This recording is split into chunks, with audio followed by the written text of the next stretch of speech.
Hello, hello, and welcome one and all to Talent League. Today we have amazing matchups for you on this Friday evening. We not only have a minor, but a major. So a lot of Siege to watch and enjoy this evening with me. My name is Soul. Here with me is Wumby. Wumby, we're starting off with the minor. Goldinis versus VISU. How are we feeling about how the minor leagues started off so far in season 7? Well, I'll tell you something. If we get another draw, I'm over it, I think. But it's just been draws the past two games. Granted, there's only been two games played in the minor league so far. It's a lot of games to go for the rest of this whole season. So this game though looks good on paper. Both Goldinis and VISU have a lot of hype surrounding them. Goldinis obviously having a lot of fans as well as VISU. So I'm excited to see how these two teams play together. I wouldn't be too mad if this match ended up in a draw though, but I want to see a team just absolutely take the whole thing. Just get the full 3 points. Go for it. Yeah, I mean, I would agree. Like you said, it's the start of the season, so it's the first chance to see both of these teams just go at it. And if we want to talk about where we're at Villa. So, if I were just to look at what we were playing earlier, in the season with the other two teams, I'm really not too sure that there was a Villa. The first game was a Villa, and it went a draw. So it might happen once again, folks. It might, but we'll see how it goes. I'm pretty sure one team's gonna take the full points this time around.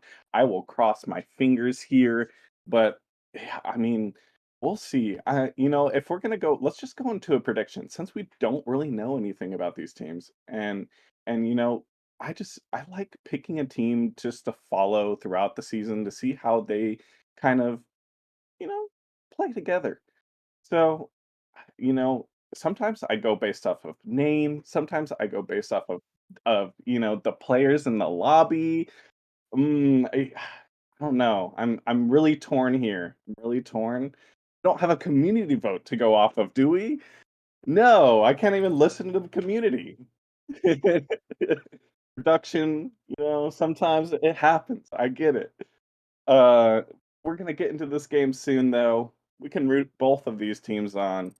But like Wemby said, just a good game overall is what we're looking for here.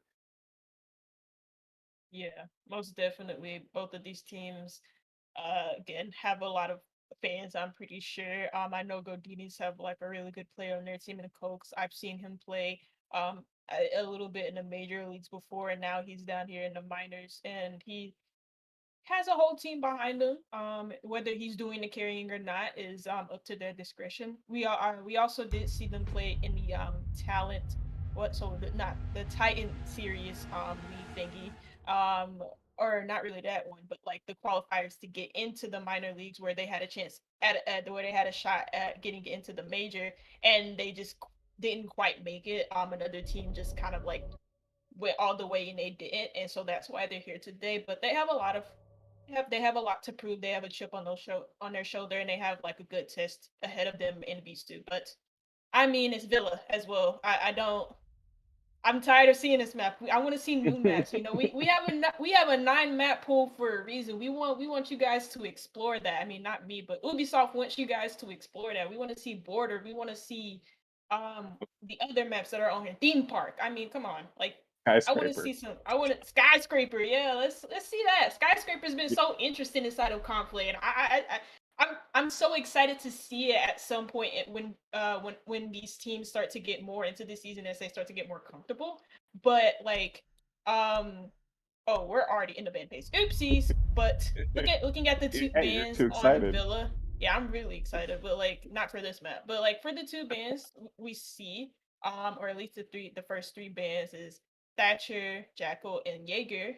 And I'm not really too sure what to think about the Jackal pick. I do like it somewhat, but I would have expected maybe I don't know an ace or something. I mean, we might expect a heavy roam game, just because Jackal is gone. Villa's a big map. Everyone forgets the basement is an option to hang out at. And without Jackal on the board, it's going to be a lot harder to drone out the full map. So there's a lot more flank potential and roam potential. We see Malusi on the board. That looks like my roamer to me, or Thunderbird. Both of those are pretty good options in terms of a roamer. But Jaeger's the interesting pick here. We haven't really seen Jaeger get banned Defenders, protect in your a bombs and quite a beacons. while. Used by It's attackers. been leaning heavily towards Lamai in the last couple of seasons. Jaeger was a pretty heavy ban not too long ago, but it's interesting to see him come back into the ban phase. He can't play today. And you know, Oh, okay. So I just got a fun fact from production. I guess LFO, one of our other teams, has banned a Jaeger not too long ago, recently in a match. So, 10 seconds to maybe go. Jaeger's coming back into the fold of things to think about when you want to Five start a seconds ban left before phase, insertion. especially on this villa so far. But we're Yeah, going to get into Attackers it. are moving out to Let's locate get a into bomb and it. defuse Are it. we going to see a spicy peak? Oh, it's looking like it. last kill is looking over towards this ruin spawn, but none of these players are moving into Oh, this line size. Actually, it's just Twitch. only one player on that new holographic site, Dogi, on the Twitch, not really finding anything. We're not helping Last Killer find anything himself, and those two players haven't come to blows yet. Luckily for the Twitch though, because that would have been an easy kill for the Thunderbirds. And sprays going through the window from the Sophia as the Oh, first kill actually does go into last kill's player favor. So they do finally find each other, and the Thunderbird comes out on top. JTD though does find a quick trade onto Bombarchi, and now after 2 blows from either team, we do see an even man count with the 4v4. yeah, and 2 minutes to go, so it's not looking too terrible from the attacking side of things here. Another fight going on, but nothing to evade from it. Smoke goes away of the Attackers Kazi, have as located you a spoke bomb. earlier. He seems to be the one to watch this time around, but he's on the smoke. He's doing a little bit of roam work. The attackers here, though, they do have a really good hold here. In terms of map control, it's just trying to get this execute down with a minute 40 to go. Like you said, even man count, it's going to make things a little bit difficult. Let's see. Attackers haven't really made any sort of solid pushes apart from the Ayana clone going straight into 90. The first kill goes into VISU's favor. One from VISU on that. So, not Sophia, but on the Finka, grabbing that nice little frag, getting control of 90, getting some good map control for this attacking line of coke grenades come out from Cokes to stave off this attacking push. And there goes some little halt inside of these attackers' footsteps. Another kill, this time going into Cokes' favor. Goldinis on a roll, and VISU at the moment, again, like I said, not really having any concrete plan. They did get some good map control with the Finka getting a kill onto 90, getting that nice bit of map control there, but at the moment, again, they don't have that main advantage towards them. It's only 5-1 though, so they could easily come back into this. LMG Ooh. not hitting its shot. Last killer with a nice swing and a make, and it leaves JTD in the 1v3 situation. The Ayana is a little bit lit up, but not to the point where she is a one-shot, one-kill guarantee. Can she find this kill though? She doesn't have any nades. She does have her Ayana phone that she will use right now, just to bait somebody into her, but it's Cox who doesn't really buy the, well, he does buy the bait, but it's not the clone, it's the real person, and he swings and absolutely murders the Ayana with that Mossberg. Oh no, shotgun to the face doesn't feel too good as that attacking round didn't go that well at the end there. So like you said, Goldinis is looking like the heavy favorite so far, just in terms of that defensive hold. Uh, like you said, VISU just did not know what they wanted to do after they got that decent bit of map control. And I think the Thunderbird for Goldinis in that round played heavily into that win. We saw the gun do all the work. We saw, at one point, Coxie, right? Is that how you say it? Coxie? Yeah, Coxie? I don't know, I've been told it was Cox. I said Coax? Cox a few times. Coke? I Cox. Oh, God. All right, Icox. That's awesome. Anyways, we saw him do it work with the gun. We saw him do work just with his Kona stations. As he got back to full health. At one point, he was half health. So, a 3v3 at that point leaned definitely heavily towards the defenders in that round, but it's a new round now. And we're in trophy statuary. We're seeing Frost brought out here. I'm not too sure how that's gonna, play a heavy influence. We'll see which way VISU decides to attack from, just in case. And we're seeing again, Killer on this little peak here. He's thirsty. He wants more blood. He's 3-0. He's like, I have this. I'm gonna get this kill. Ooh, and he almost takes the head out there as we saw the little outlines. He's looking for this kill. Oh, and he has backup as well with the Wamai here. This is really aggressive so far. The round has just started. Nitro's going out. He gets the Nitro 5v4. Oh, what a great play from Killer. JTD off the board on that Ayana as well, so that removes 2 frag grenades as well as the Gon 6. Removes a lot of intel gathering, but also one of your main fraggers to help you make space on the side of this map. Grenades do come out from the only operator that has grenades on the side of VISU at the moment in VISU. Brumbarchi playing with fire here, though, spraying through the wall, but he could just as easily be wallbanged himself. He is going to probably get a nice little swing, but the Twitch isn't even paying attention. A kill happens elsewhere as Lantu does find the eventual trade, but again, Brumbarchi puts them right back into the lead. The Finka almost walking into the line of sight just as coolly as his teammates, and he might just get a kill here. Brumbarchi, how are you doing this? How is this man not dead? It's a 4v2, now 4v1. Sinus does find that other kill. Lantu is still on that 90 repel on that window, able to get that finally that dude's kill on the Brumbarchi, and he does find himself in a 1v3 situation with the LMG and us being in the LMG meta. Anything is possible, but Lantu isn't even going to try, and I don't blame him. He needs this opportunity, this time where he has enough time, 1:05, where he's by himself. He really doesn't have the possibility of clutching it. And look, control of the diffuser is in the hands of the defenders. He needs this time to talk to his teammates because at the moment, VISU is just getting rolled over by Goldinis, and it's only been 2 rounds played. Yeah, I think their first sentence out of their mouths were, "Hey guys, let's not take the study balk anymore because last killer is just mowing us down." First round, he gets a peek off of the same door we saw this round. He gets a nitro off of that door. I don't think you should go that way anymore, Visu, because it's just gonna lead to Oh a my god. L. But here we are, great shots, they're ready. I guess they had enough time to talk about what they wanted to do next round. We will see if anything changes here, but that better be the biggest change I see this round is no one goes over there. Just because Killer has gone there the last 2 rounds and he's won both fights.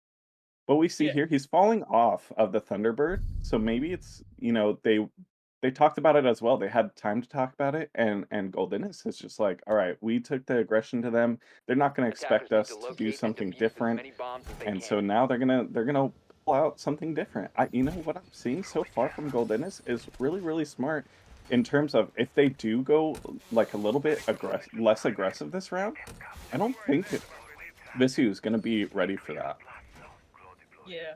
The thing that I'm also liking from Goldinis, especially on this dining room kitchen area, is their operator choices as well. I do like, and I'm not talking about the Kaid or the the Mute or the Wamai. I'm talking about the Capkin and the Pulse. Like you 10 said, seconds left. Capkin is a less aggressive op than the Thunderbird. So opting 5 out for seconds left that, before VISU insertion. won't expect it. They do get to see their opponent's operators picks Attackers are moving out to locate a in bomb the and pick defuse it. phase. Not, yeah, in the pick phase where you get to pick your own operator. So they do see that they pick the Capkin, so they know that that's available.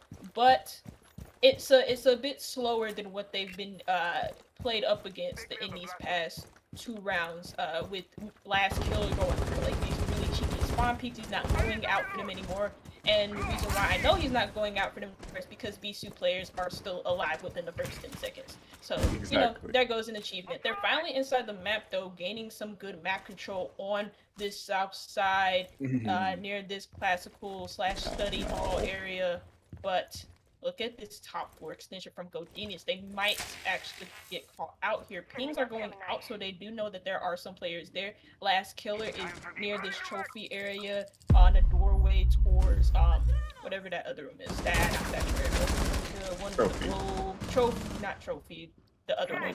Anyways, but he is gonna get shot at from this 90 hall. I forgot the Oh. call outs, but JTD knows how to hit his shots. Last killer is the first one down, and that's going to be a good claim for the side of VISU. Yeah, but Barchi's here. He's shooting through the softball. He doesn't find the kill No. though. Unfortunate. Some good stuff from Visu coming back from this round, getting off 2 kills to make this a 5v3 advantage with a minute 30 left. They have the vertical control. Here comes out the Nitro though. Does he get anything? No, he does not. They're below. We'll see how the execute goes for Visu this time around. I have to say I am a little upset they went for Bomb that study located by valve attackers. entrance once again. No one was waiting for them this time. So, they survived. But I mean, if last killer is gonna go back to being aggressive, that's gonna be a problem. As we saw him just hold that angle and it just didn't really work out for A him bomb has been as located. he had like 3 people watching that area. Pinka just gets the kill. 50 seconds left. We don't really see an execute so far. Fallen takes a little bit of damage off screen. JTD just trying to hold this angle, see if anyone's on that roam, but no. Kaid's the closest one. He doesn't know Kaid's there. Kaid's gonna peek! Oh, he's ready. He's ready. And he's dead. 3v4. 40 seconds. The executes from Visu are just not going so well. They have great and decent map control. They just don't know what to do with it afterwards. 30 seconds left. It is a 2v4, though. It is 2-4. 25 seconds left for the attackers to make their final push onto this site. They have the man advantage, but it can quickly be stripped away. Cox is there to grab a kill. So is falling, and it's all falling apart for VISU. Only a 2 remaining. very important for this team to win it, but they only got 10 seconds left. And if this Oh! Slash dies, I'm gonna go mad. Bilu's status so is joking. There's no way they clutched that. And it is Goldinis to grab a third round in a row. When it didn't look possible, they made it possible. And I mean, the reason why they made that possible is, in all fairness, because VISU threw that hard. Well, they just didn't deal with the soft roamer in library, and that was the Kaid, and Yeah. Kaid was just chilling. He got 2, 3 kills. He even whipped out the pistol for the last one, and he just said, "You know, it's high noon. I have 6 bullets, but I got this. I'm gonna mow you down." Well, all we are seeing, we Defenders, just need a protect your bombs from lawnmower, being defused like a by lawnmower attackers. noise. We're just seeing people get mowed down from like the most interesting spots, the most interesting guns being used. You know, the last time I've seen a 3K with the revolver involved was a long time ago. So we're getting some exciting siege so far, especially from Goldinis. I just want, like you said, I think what we are seeing is we're gonna see a team run away with it. I'm not gonna say who because I'm hoping for an exciting game. I'm hoping I'm seeing something different, but from what we're seeing so 10 far, seconds to it just insertion. doesn't seem like I'm gonna see a round on the board 5 here seconds remaining. from VISU. Do you disagree? I don't know. I feel Attackers' like it's objective is to it's locate a 3 bomb and rounds in a defuse it. row, so I feel like it'd be unfair of me to be like, oh, it's way too early to say that because it's been 3 rounds. They've had such a good opportunity. There goes a nice little jump out from Barchi. I think that was from Baby. That scared the crap out of me, and I'm pretty sure it scared the crap out of Doki because Doki was just spraying at God knows what, and didn't hit a single shot because every single player is on 100 HP. I feel like they could grab a round last round. They were very, very close in getting it. It was just that their execute wasn't that good, and you saw them struggle with claiming kills in the last like Yeah. 10 or last seconds of the round when they probably should have had that. There was the Cokes especially was in library the whole entire time, and how those players knew he was in library and they just didn't decide to deal with them sooner and deal with the last problem, which was the only player on site. It's just a mystery to me, but they have a chance to rectify that inside of this round, which is going to be the Aviator Bar site. I call it Aviator Bar because it's inside the bar. And bar finally takes a little bit of damage. I don't know from where. Utility is going to destroy it from this attack as they take quick map control inside. Well, that's not really quick, but inside. After a minute has gone by, they finally find that map control for 90. Yeah, we saw this the last time they attacked this site. They pushed this 90 area, and then we saw it. They didn't really have a really decent execute for this. And, a minute 30, you have time. You just need to find an opening. Have a nitro from below, but it doesn't get anything. Last Killer is just trying really hard, but we see folks off screen get the first kill. They get the ace charge off of this 90 wall, but only just a little bit to see from that window. I don't believe you're gonna get anything, see anything. You can check nade over, but see if that does get a kill. And it's a 5v3. We're just getting kills off screen. This wall is pretty pivotal for this execute, however. With a minute left, though, in a 5v2, we're seeing it again. Just the execute crumble for VISU. And it just doesn't look like everyone's on the same page. They're just picking one side of the map and hoping and waiting. A 4v2 now, but Finka's on low HP. There's a flank going on here. 3v2, 30 seconds left though. They need to get the bomb down soon. 3v1. Cokes gets a shoddy off-screen headshot. And you're just gonna get sandwiched, Doki. And there it is. You're gonna get sandwiched, yeah. Like it just sounds hopeless at this point. It Yeah, it was really hopeless. This is like a consistent issue. I don't want to make it seem like we're like talking like down on VISU because Yeah, they yeah. are a good team. I've seen Doki play quite a bit, not the EU, not like the EU comp G2 one. I'm talking about this Doki here. I've seen him play quite a bit. I've seen JTD around. I've seen Lantu not only in the Twitch chats and that stupid copy pasta, but like on this team. I've seen these players play. They can do better than what they're doing right now. The criticism is mainly when they get the map control. The map control looks good. It looks like they have a decent setup, but for some reason they can't find like the frags that they need, and it's easier said than done. Like, oh, find the frags that you need, like kill people. It's easier said than done, but there needs to be some like consistency in their execution. If they can get map control that good, and if they can take control of certain rooms that good, then they should be able to find like follow-up picks. They should be Right. able to find follow-up frags. They should be able to find a way inside the site to get a plant down in order to play a proper post plant. They haven't gotten a single plant down. Even in that round where they were completely dominant and they had such a good man advantage, they couldn't even find a way inside the site because they were already, all of them were basically dead by the time they tried to get a plant down. And you want to know how they almost got a plant down? Basically, Doki was the only player alive, and he had to get the plant down because they only had 10 seconds left, despite having a 4v2 man advantage in their favor. Bombardier is going to get aggressive towards this study bout area. And for the most part, I'm not even going to discourage it because Goldinis, when they do get aggressive, it works out for them. And it's not going to work out this time. JT double inside the first 50 seconds. I don't even know what's going on to Goldinis. They're getting absolutely decimated. VISU doesn't even need to get inside the site to get these kills because Goldinis are just handing it to them. All right. I don't even know what. I don't know. Hey, I think what happened was VISU was in. They heard.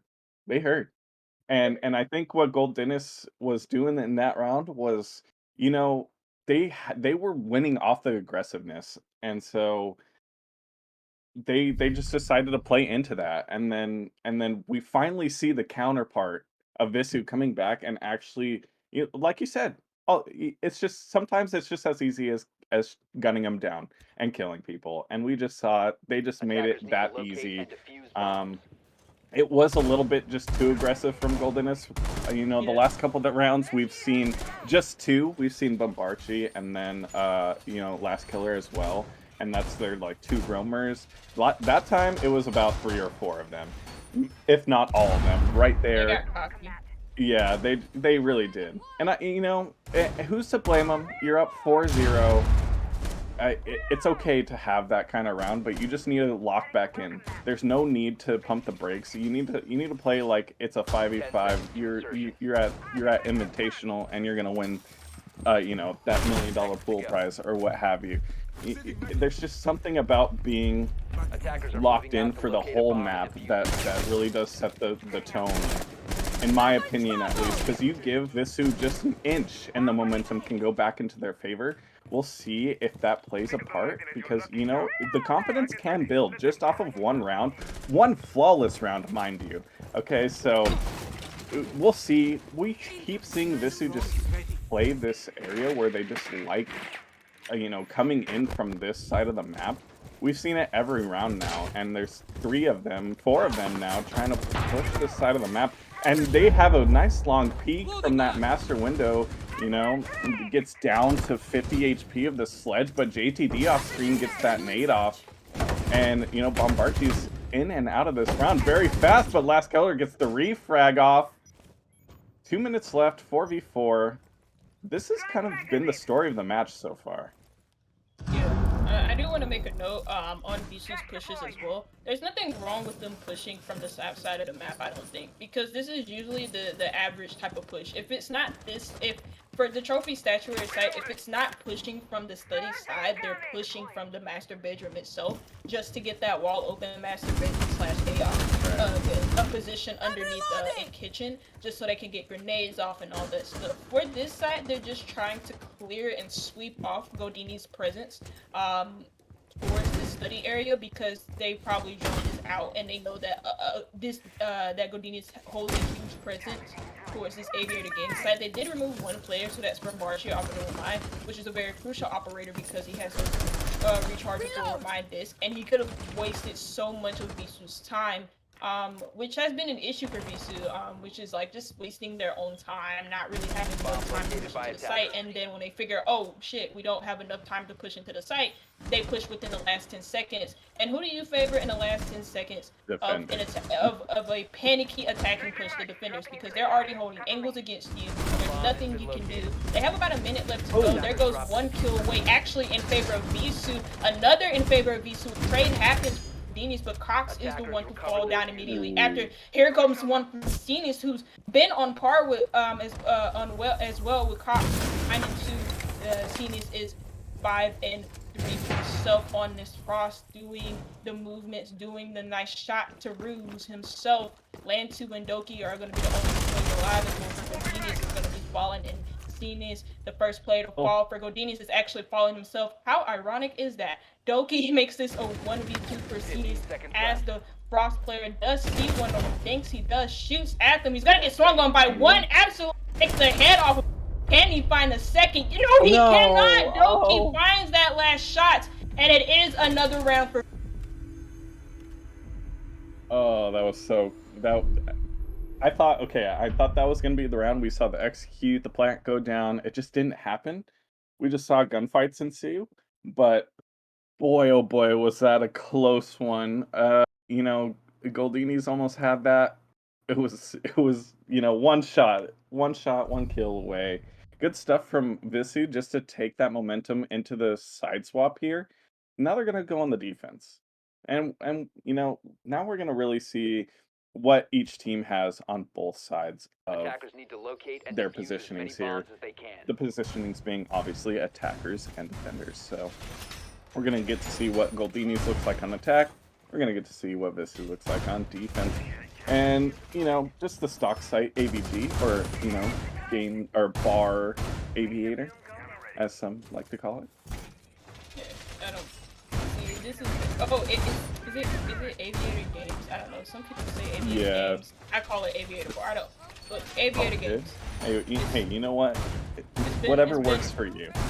And I'm gonna be honest with you. I haven't played this game in about like 2 seasons. I need to start playing it again, but I haven't had the time, or I haven't made the time more accurately. But Hey, it's all good.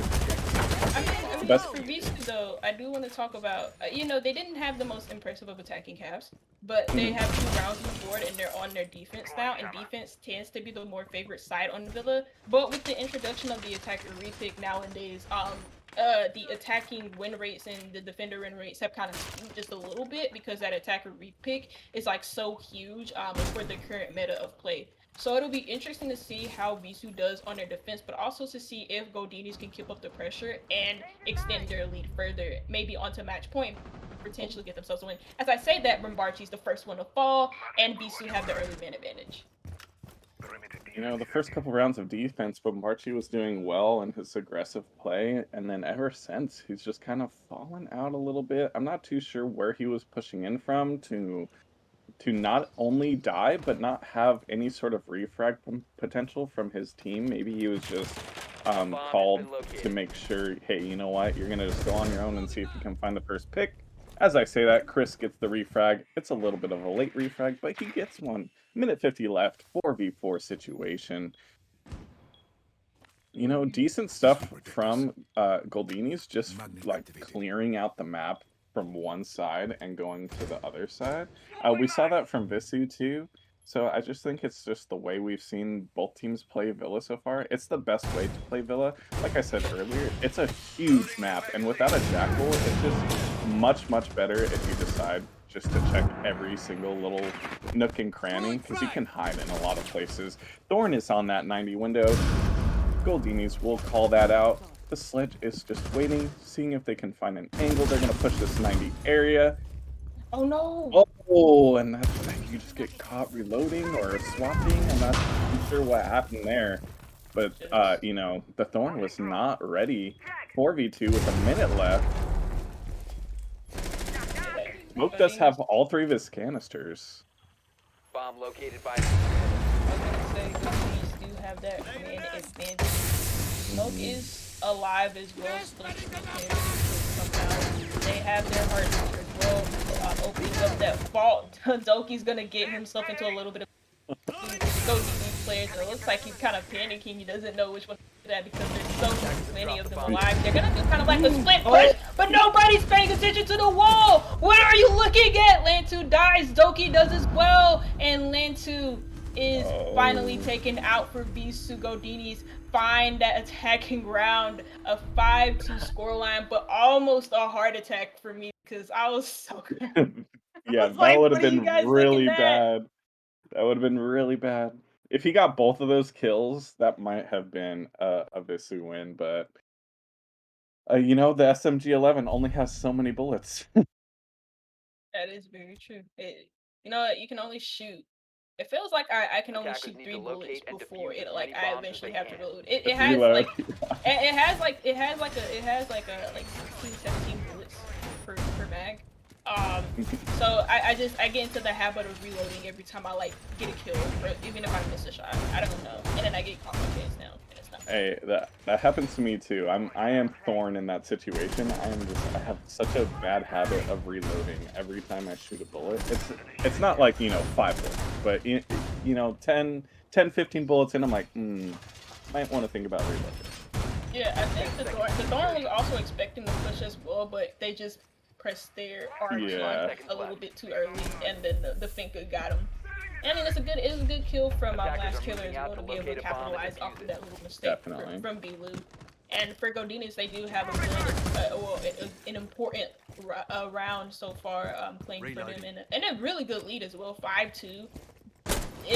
For a lot of people this would seem impossible to choke this, but a lot of teams have, whenever they have such a big deficit like this on Villa or any defender sided map and they're on the defense now, they can mount a comeback, and then it's just okay, that's awful. Oh. JTD is going to be the first one to be caught out.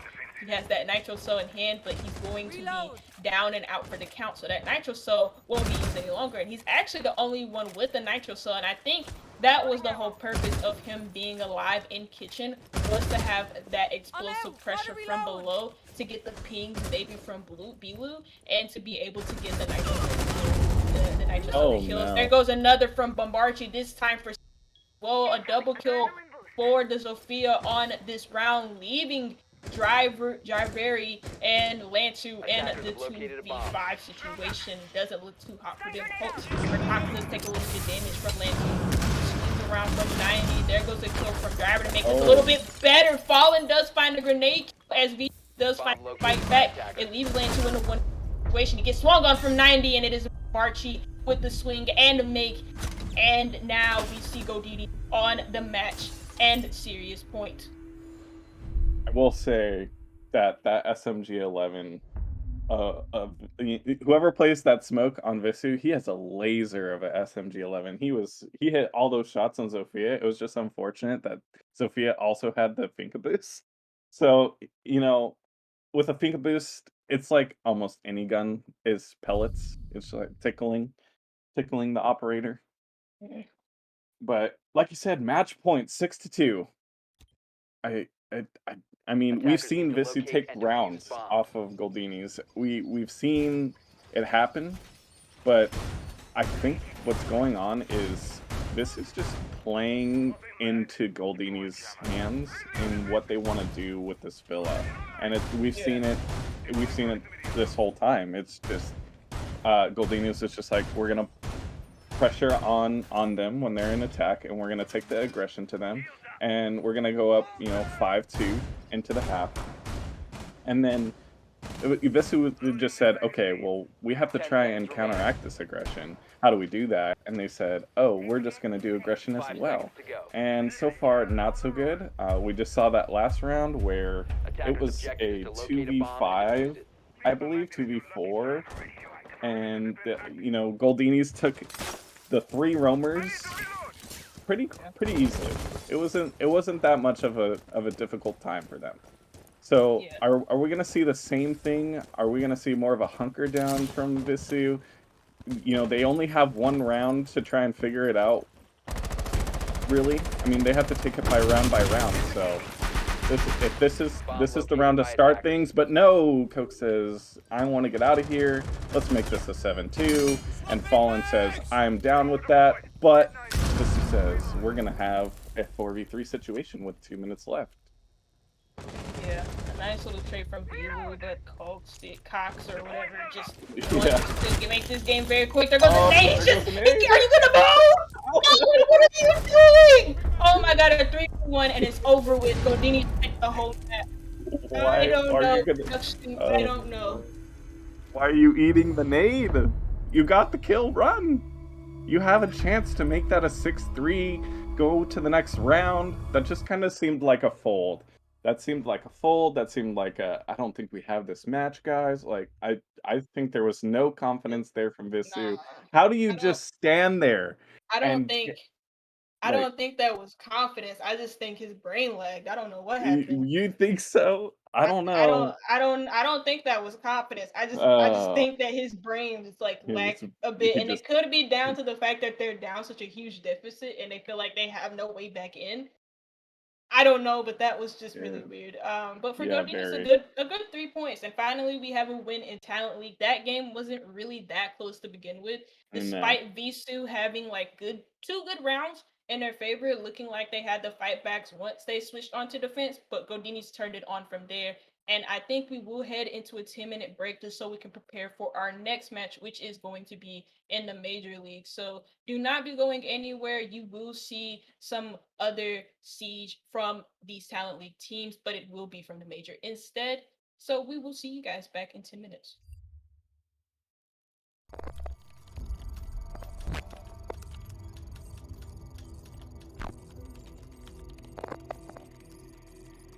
Now gets taken down. Creeds, he's on a tear right now. It looks like it could be a flawless round, but never mind. F2 takes those words right out of my mouth and shoves them back right in my face. F2 nearly gets a second flick and actually takes down Adrian. Still finger gone discount, however, takes down Pit as now F2 he's going to need to ace clutch. He gets the third, and that's diffuser down on the floor. This does not look likely, but if anyone can do it, it is F2. He's going to swing round, takes down discount, but GNX with the swing. F2 get all of them and ooh! I saw it there. He crossfire through the hole and the angle through there. One more pushing Will Smith right the third. Yes, he does. The first round is all on Splits. God is doing insane so I've got so hyped at this time. Yeah, I mean, 40 seconds left. 4 of these remaining attacks to find something in this round, and they're still hunting down Splits downstairs. And discount, he goes down. It's Creeds all is on on Creed. formation right now. Oh, never mind. I cast a cursor. My bad. Well, especially when you have the SMG-11 and the shotgun like this, it definitely is very winnable. Especially when F2's not put you wrong way, and the smoke grenade is able to take down that kill. BG in this round, but the plant goes down. Creeds, is he aware of the position? But he's going to have to try and hold this angle, but he peeks slowly, and that's going to be the end of it. Creeds, what an amazing clutch there. Then instead, they're going to move into Jim. Hunter getting aggressive, comes at the perfect time just to catch out discount. Sledge took away after shooting, went for that reload. Got to be careful, the pin being pulled out below. So dropping down the hatch, finds himself a double kill. Adrian takes hit to find a third kill. That's Thermite, that's the diffuser. But I mean, Hunter, give him the four. Yeah, give him the four back. So he takes the 4K and that will be incredible. That will be one of the best plays. Thermite doesn't have to finish it. Find one. On to 10. On the window. Go for the swing. Split's going for the pre-fire. Discount on the prime, but the 1v2, the 1v4 clutch, so winnable. All in the hands of Split. Doesn't have to go for the hatch drop. We'll have Adrian pushing up. He finds the headshot. Will he make the 1v4? He's on 1 HP though. He knows the member is lower main stairs. He can give the defuse if he wants to, and he could stick it. 8 remaining Creeds and go for the triple up. Stick it though. Really goes for swing. Split has to find the kill, but dropping back is wasting so much time. He could possibly stick it though. Creeds can be able to sprint up the stairs. Time's ticking. Finds the kill, but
Hello, Hello, guys. oh, you got it. Yeah. Oh, I heard you. My bad, my bad. You go, you go. No, you're. Oh my God. Okay, yeah, that's a good intro to the major leagues. We just got finished with our minor league game, and if you guys just missed that, don't worry. We do have the VOD about ready to be posted on YouTube, but we also have the full VOD reviewable after this whole game is done. It was Goldinis versus VISU, where Goldinis took that whole map 7-2. It was on Villa, and they absolutely dominated their opponents. There's nothing more to say about that. We move on to our major game. Is PRETORIAN versus Ultrac, and we got some information before this game that I didn't even know about, and that's PRETORIAN, who are like a newer team into major leagues, are well known within the EU region, especially in the on the Spaniard side of things. Mhm. So, I mean, this will be an interesting matchup against the former Hyperion 5 roster in Ultrac. Yeah, I mean, as formerly known as Hyperion 5, they were in the minor once before. They upgraded to the major. They're a new team. They're a new roster. We'll see how things go for them, but I think I'm more excited for this Praetorian squad, just from their prowess and what they are actually known for in terms of already being in the EU community. We've seen Hyperion 5 before. They've been a part of Talent League, so we kind of can expect some of the same things, but we'll see since they do have a new roster. Maybe things have changed. Maybe they're just a different being. And this should be a really good matchup. If you are unaware, it is our major matchup, and major matchups are a best of three or two. Best of two. A best of two. So you can draw after two maps, or you can go out 2-0. In terms of the last couple of days for the major, we've had 2-0 sweeps from both matches. So, you know, just like the minor, it might trend towards another 2-0, or we could see something different. I'm not too sure since, the maps we are going to are going to be Chalet first and then Clubhouse second. Torian decides to go to Chalet, a little bit of variety. We'll see how that one goes. And then Clubhouse, one of our favorites, one we've seen a lot of times. So, maybe new viewers aren't very familiar, but for most of the Talent Club fan base here, we are familiar with Clubhouse for sure. Fortunately, we will be going there second. So we will start with Chalet first. Both teams are ready, so we're gonna hit straight into the matchup. And I'm happy that Chalet is first. And inside of comp play as of recently, I haven't seen too much of Chalet, and it's kind of a surprise seeing as Chalet is most definitely well liked amongst the community, especially the reworked version. Nobody liked the version of Chalet before it was reworked. So we're gonna hit straight into the ban phase. And what I expect the first ban to always be a Thatcher, because that's what these teams love to do, and it is. And the second ban is probably the as I call it now. And the first of our favorite operators get off the board. If you don't know, get to know him. Thatcher is pretty important for most of the attacking side of things on most maps, and we see a Flores ban. So two operators that kind of do the same thing. One has drones, one has EMP grenades. So in terms of like trying to oppose, maybe a bandit, maybe a mute, maybe a Kaid in terms of getting maybe Oh, speaking of, they decide to get rid of Kaid, so Maverick's still in play. So the walls will get open in some sort of fashion. I was gonna say if Kaid's left on the board, it's gonna be a little bit more difficult, but there he goes. Yeah, this is. I feel like there. I feel like I know the basement site doesn't get picked a lot, but I feel like this is Yeah. gonna open the basement site a bunch, and I feel like a lot of teams won't pick it anyway since the Kaid isn't on the board. Your alternative is Bandit, and he is just as good at the Kaid, but he puts himself in a more vulnerable position, in a much more vulnerable position to do the Right. same job as Kaid. So a lot of teams are not gonna want to go to basement because at least in recent Chalet times, I know I said I haven't, but when I LA, a lot of teams love to go to that basement site. A lot of the times, more specifically from the NA region, the Sonics love the basement site, but they haven't had the best of starts, so I'm not going to talk about them no more. But I mean, first site that we do see from the defense is a little bit Defenders, protect your bombs from being different. defused by Lots of teams attackers. start in that bar gaming area, and Ultrac is a little bit different. kitchen, dining. They have the Frost on board, and we talked about the Frost last match. And I wanted to add a note onto that as well, that Frost is actually used a lot more in top lane. And I mean, I think it's mainly due to the fact that she does have that second shotgun, but also tracks on the wall to slow down the attackers. Yeah. Well, especially on this map as well, Frost has brought a lot of the time on this map, especially for these first floor sites. For both of them, actually, you know, for the kitchen and for the bar site. 5 seconds You left. see Frost brought a lot. In terms of the top and bottom sites, I'm not too sure, but, you know, you do definitely want to get a Frost mat on most of these windows. There's a lot of entry points for Chalet, so getting down some Frost mats isn't the worst choice in terms of trying to protect the site and trying to, you know, dictate where the attackers are going to come from. And we're going to see Valkyrie in play as well, so that'll be really nice to see how the intel game is going to be influenced in this game. She wasn't a part of our last match. She's really not a part of a lot of, you know, comp play just because she's been such a permaban. She's so influential in what she can do. So now that she's able to play this round, we'll see how she affects, you know, this Chalet. But we see an IQ brought out to counteract this, which is really smart. You know, the IQ rework isn't the bad choice as well. You can see where everything is set up in terms of the defenders. You can see those ADSs and see where you can really try and push from. Yeah, I was gonna say, even with the rework to Valkyrie, well, not really rework, but like just the hard nerf to her cameras Right. not being able to throw them outside anymore, she is still very, very useful.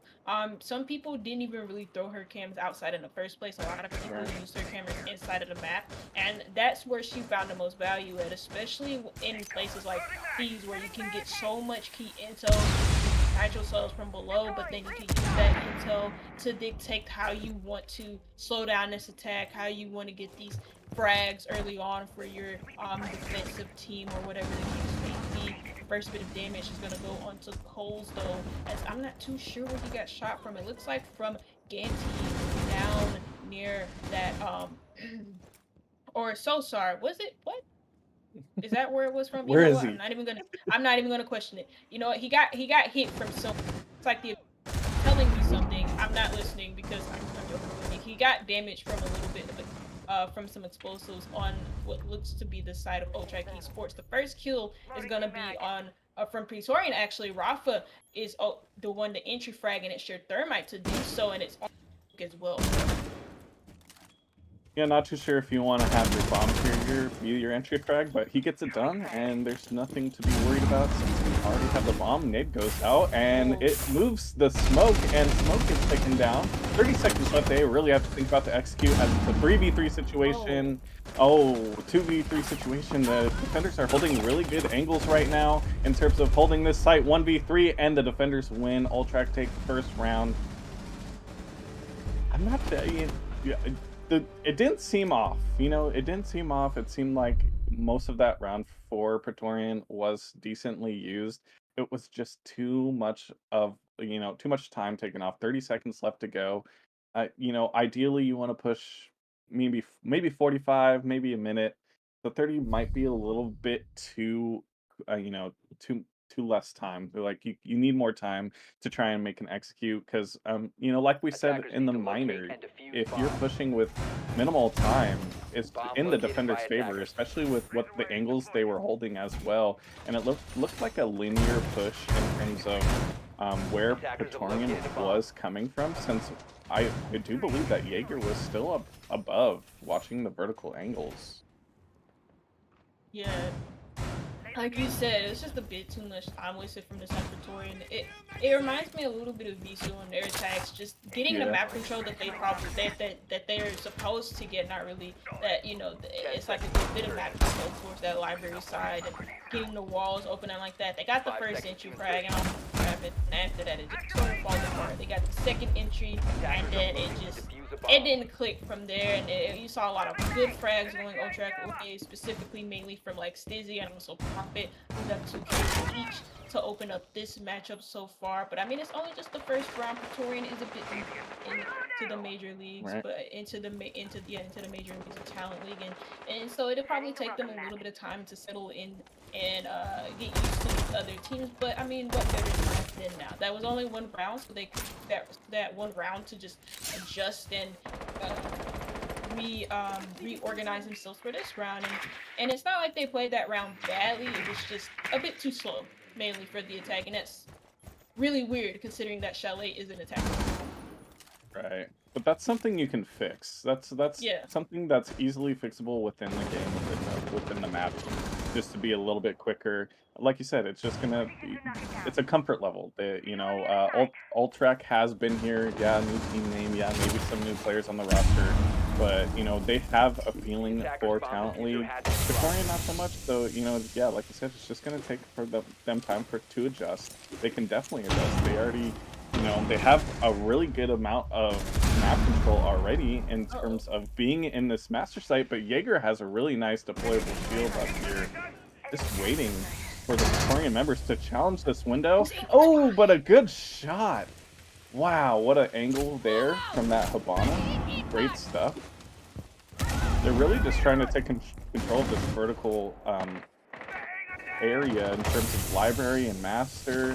I think they figured out that Ultrac likes to play you know, vertically, so they just want to make sure to get these players rotating back to this actual site, which is downstairs. A minute left, so they really have to think about going downstairs. Nitro goes out. Did he already pop it? No. Is it a pre-placed Nitro? It doesn't look like he's popped it. Stacey's just keeping that on for the time being, probably waiting for the right moment to do so, and it could come at the expense of one of these players pushing down Library Hall. Coles is there, and oh wait, there's actually a player that's Dano on top of that fireplace box, so it could be popped at his expense, and it is Stizzy! The big brain plays is able to claim, and that is the fuser.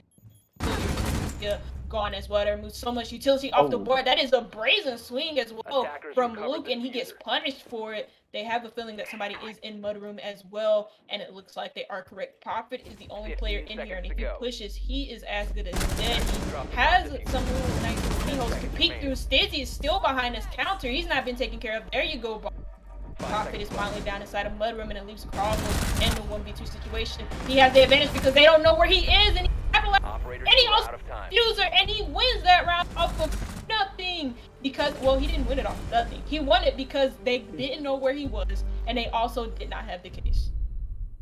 That pre-placed Nitro was the influencing part of that round, and is the reason why Ultrac is now up 2-0.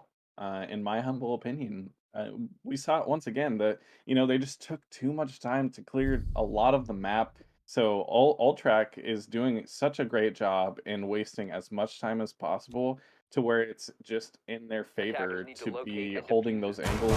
And like you said, we saw people not even get spotted during that round and win out the round, has the diffuser.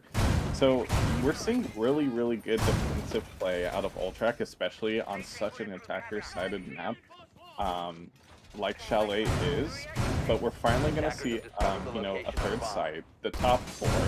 You know, the first 2 floors are, I'm sorry, excuse me, the first floor, both of those sites are pretty, like, heavily picked. They come to be, you know, what is, like, the stock pick for most teams.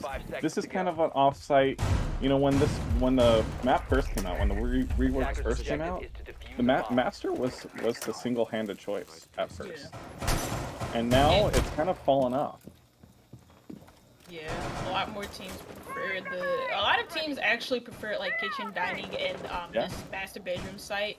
And they didn't really want to try bar gaming at first. Bar gaming was initially the 3rd choice site, and now it's like first, second choice at best. Or first choice at best and second choice if people want to go kitchen dining first. Kitchen dining is probably the more consistent option for a lot of teams, but master bedroom has most definitely fallen off. I agree with you right there.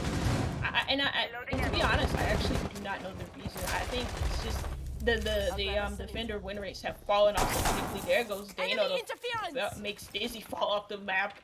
Dano slaps them in, and Stizzy is down and out for the count. Smoke as well, that's an important operator to claim. No more smoke grenades for him, and also, well, I don't think, yeah, he already placed the shoot, so it's all from there. But no more smoke grenades, and that's very important because it could be used to delay the amount of time that these attackers could attack the site. So they have that first pick, and they have a good, a decent amount of map control as well, and also some really nice positions set up across the map. You see them set up on these west side windows, piano, and the bathroom windows, as well as them being extended towards that library slash fireplace balcony area. And they're gonna look to get control of piano first. Yeah, I think what makes this site most difficult is that window in between both sides and outside, and the attacker can just repel on that and hold that angle, that cross angle. Yeah, I think we're seeing the Zoe hold that angle, but she's worried about the run out from below, which is, you know, right. But they get the wall down.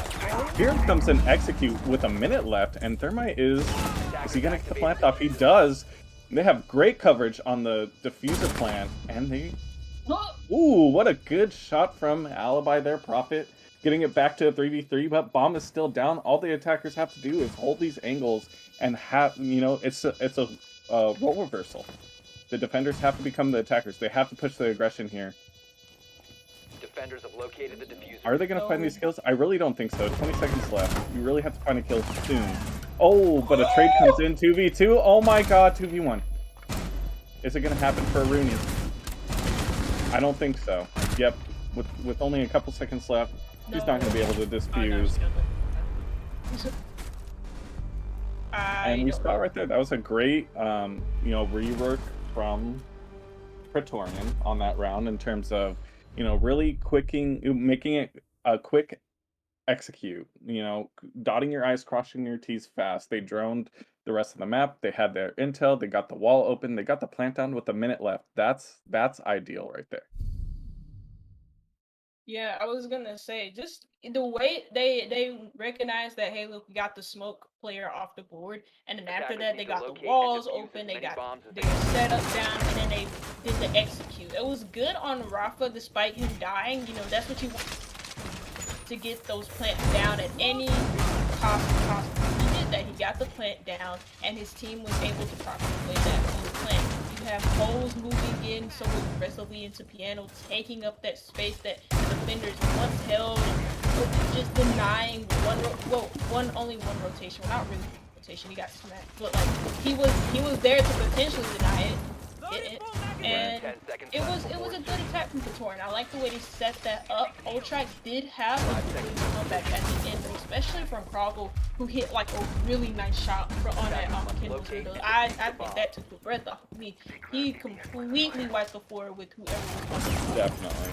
Yeah. On that window. But it's nice to see that Ultrac are going back to kitchen dining. They don't want to go for basement. It doesn't even look like they were trying before. No, they did try to. They only tried it once. They won it once as well off of the back of Krogel with that amazing clutch and off of really big mistake from Praetorian. But they're going back into kitchen dining again, and Stizzy so early on is able to collect the first kill onto Forever, and that is your Finka gone. A huge pick onto one of your main entry fraggers, removing those grenades, removing the Gone 6, and offsetting the ability to overheal and heal yourself. And again, it gives Ultrac that early man advantage. And that was from the Mira as well. I'm not sure where Mira was playing, but typically he's used as an anchor. So I don't know if they're like, hey, you know what? Just go peek with that Vector and get a really spicy little headshot. Or maybe she just had an angle towards that trophy window. I'm not too sure what happened, but good stuff. Bringing that man advantage back into Ultrac's favor as they did win the first two of their potential rounds down here on the first floor. So I'm looking for more of the same, as Torian just don't seem as if they know what they're doing. And oh my god! No, the smoke of Prophet with the F9 SMG. from a really nasty angle. Yeah, dude just absolutely smacked the shit out of Rafa. Rafa just got fucking Thanos slapped into the next galaxy. I don't even know what the hell that was. Coles, though, with a nice triple. Torian is able to get Ganty. Ganty's down and out for the count, so they did render that top control. But look at how many players are still alive for Ultrac, and look at who is still left alive for Ultrac as well. Stizzy was 5-2. Luke is still 0-3. He hasn't found himself inside of this game quite yet, but he could find some good impact frags if he is called upon. You know, 0-3 is not that bad of a stat line. You know, you have to be more worried if it keeps happening throughout the whole entire game. But he could find himself some impacts, especially if he's able to get a flank up those main stairs. He was hanging out by basement, but at the moment, for Pretorian, for their attacks, they only have 3 players alive versus the 4 players of Ultrac, and they're slowly running out of time. 30 seconds left for this attack to make a move, and it looks like they got Case in control of, or in their possession, but also, where are they from? You see Coles with the Case in hand, you don't see Dano falls elsewhere. Oh my god, Coles tries to push up, and Krogel is able to and be down and out, and Ultrac Esports with a 4-1 lead on their defense. There's not much to say about that round. Other than we saw what can happen when Praetorian has enough time, a decent attack, and know what they want to do. A lot of intel. That round, not so much. And Ultrac, like I said before, they're just doing such a great job in wasting that time. And the only reason Praetorian won that one of their first rounds was because they got rid of that smoke. Smoke is such a pivotal operator in like wasting time in terms of where they want to attack and execute that Praetorian wants to do. And so when smoke's still on the board, you still have an ample amount of time, and it was a man advantage as well. So it's not looking too good for Praetorian so far. I'm not too sure, and it's their map pick. So it raises questions to me about, was Scalé the right map choice? It doesn't seem like they were too prepared for it. I would have expected at least a 2-3, or at least it seemed like it's a closer match than what it actually is. Yeah, to be honest though, to give out some criticism when it comes to their map bans, I usually don't give out criticism when it comes to map bans, but I'm gonna give it here. This is one of Ultrac's favorite maps to play on, and it is one of their better maps, like in terms of win percentage and all that stuff. And they drawed a lot last season, but when it comes to their map, how much they won per map, Chalet was probably really high up there, and I felt like maybe if a little bit homework on Ultrac, seeing as they are in the same league, they would have known that. Ultrac has been around inside of T4 for a little while, so you have vibes that you could catch up on, that you could look at on and be like, oh yeah, maybe we to Chalet despite us having a good amount of confidence. But Coles is able to find some confidence in this matchup, and it is Prophet the first one to fall, but we've seen this happen for Pretorian. They do get that first pick, but sometimes they slow down a little bit too much, and they can't keep up the momentum, and they can't find a second frag sometimes. And we've seen Ultrac as well just fight back and find their way back inside of these rounds when they probably should. And here goes Nancy on that same should he was on the same site on that last they were able to win Ultrac Esports, but he is going to be flashed out of that position, and it looks like his shield was destroyed as well, so he is going to move away from the position, and it gives Pretorian a little bit more of map control when it comes to worrying about where their push is coming from. I don't know what the castle was able to catch him out, and it is to fall. A good bit of not really game knowledge or anything like that, awareness to hear that going on. I just think it was mainly and able to catch it. He's in mud room as well as Sabanas, and he's able to get a double kill for him around. Maybe there. Here comes Krogel in the 1 1v4 Attackers as he recovered was the in the diffuser. 1v5, but he slims it down to a 1v4. He's able to claim that kill. 6 and 2 at the moment, but I think it is too much to ask of the top fragger, or one of the 2 top fraggers on the side of Ultrac Esports, to see if he can clutch this out. Plant is going down as well from the Finka on the side of Praetorian, and it looks like he is going to get shot up. A swing from Rafa, who's just been amazing. Triple kill for the Ivana, and it is the 2nd round for Praetorian. There we go. And now it's a 2-3. I mean, am I just speaking these rounds into existence? That looked so good from Praetorian. You know, this is the match I'm looking to see. These are the teams I'm looking to go at it, punch for punch. There's no momentum here. Great stuff. Like what I spoke about last round, we Attackers just need to witnessed. locate So and defuse there's bombs. nothing for me to say. That was so great. Let's see if they can tie it up. Let's go 3-3. Let's bring this Attackers back. have located a We're bomb. going to bar gaming once again. Luke, I don't know what you were thinking, man, but don't bury a window that's right on site, because the Habanas of Rafa's gonna be there to make sure that was a mistake for you. That was just unfortunate. We saw a miscue on our minor 10 match seconds as well remaining. that just had my head scratching. So that was just a play where I was like, I'm not sure that was the right call. You're not even a castle. Like, what was your thought Attackers are process? heading out to defuse I'm not too bombs. sure. I'm being too critical. I'm honest- sorry, Luke. I love you. No, it's okay. I mean, to be fair, I thought Luke was a castle too, and then I looked at actually Frost. I don't know. It confused me as well. It's unfortunate. He's been a Frost for the whole entire match, and this is Ultrac's their game plan. For some reason, the UI says a 5v4, and that confused me because I was like, we didn't see the kill feed light up. Look, I don't know what the hell's going on. Ubisoft may want to fix that, but that's okay. They never fix anything these days, right? Anyways. Oh god. Ultrac Esports are still in the lead when it comes to the scoreboard and whatnot. 3-2 up, only by 1 round though. Praetorian did cut the lead last time, but let's see if Praetorian could maybe bring this back to a level scoreline. You see the quick map control being established from these entry fraggers, grabbing that space inside of Piano and also inside of Office to converge onto this library taken. Usually when you see on these libraries taken like a split take, you see people in the library windows, you see them attacking from Piano and also on the library hallway. It's a nice little angle for Profit, but he's gonna get absolutely decimated from Coles. I think from the swing inside the library hallway. That smoke canister was actually technically against that, but Coles swung against it anyways. And he does take some damage for it, but he does grab a big Profit in his pockets, and he is Praetorian with the early man advantage. Flashes also go out to this library. This fireplace balcony area, and Ganty's just gonna get the hell out of here. Being pressure from God knows how many angles. That's so like there's so many holes opened up against this man. Bomb has been located. Finally does. But again, Praetorian do have that man advantage, but also more importantly, they have the map control to work off of it.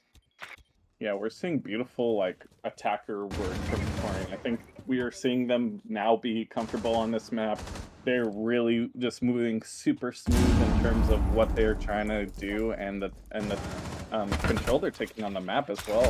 Just beautiful stuff, but they do only have 50 seconds left. But Stizzy gets down just trying to be aware of the drone. Rafa's in the site.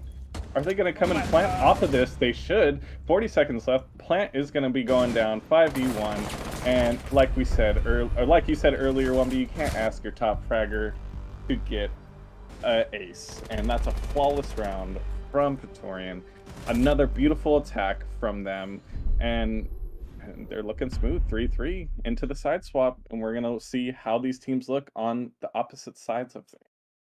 Just a really clean take from Praetorian. I love the way they took that. And it's not really where they took it from, it's how they took it. They were really quick in taking that map control, but also aggressive as well. And just structured aggression is my favorite type of siege, where you can you'll swing on anybody anywhere, but you'll do it in a smart way. And that's exactly what they're Rafa. That's your support player, your man inside the site already, and this man is already taking down the only player in sight. That's not what your hard pitch is supposed to do. That's for Coles. That's for like Andy or somebody else. Dano who was on an entry role, and you have your main support doing that, and that just speaks levels to how these players, to how anybody on this team can frag out, whether you are a support player, whether you are a flex or entry fragger. It doesn't matter what your job is, you know. Everybody on this team can get shots. And it's crazy, but also anybody on this side can get shots because I mean. Luke is 0-5, so he will find his frag. Don't be too harsh on him now, but he will find his way into this game. But it has been entertaining to watch so far. You know, it wasn't that close at first, and we were pretty critical about PRETORIAN, but it wasn't close at first for them, and they found a way to make this competitive. Definitely.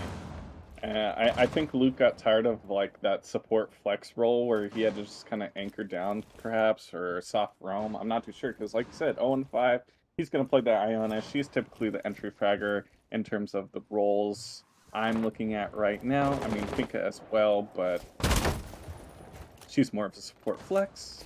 Yeah. I don't see any sort of.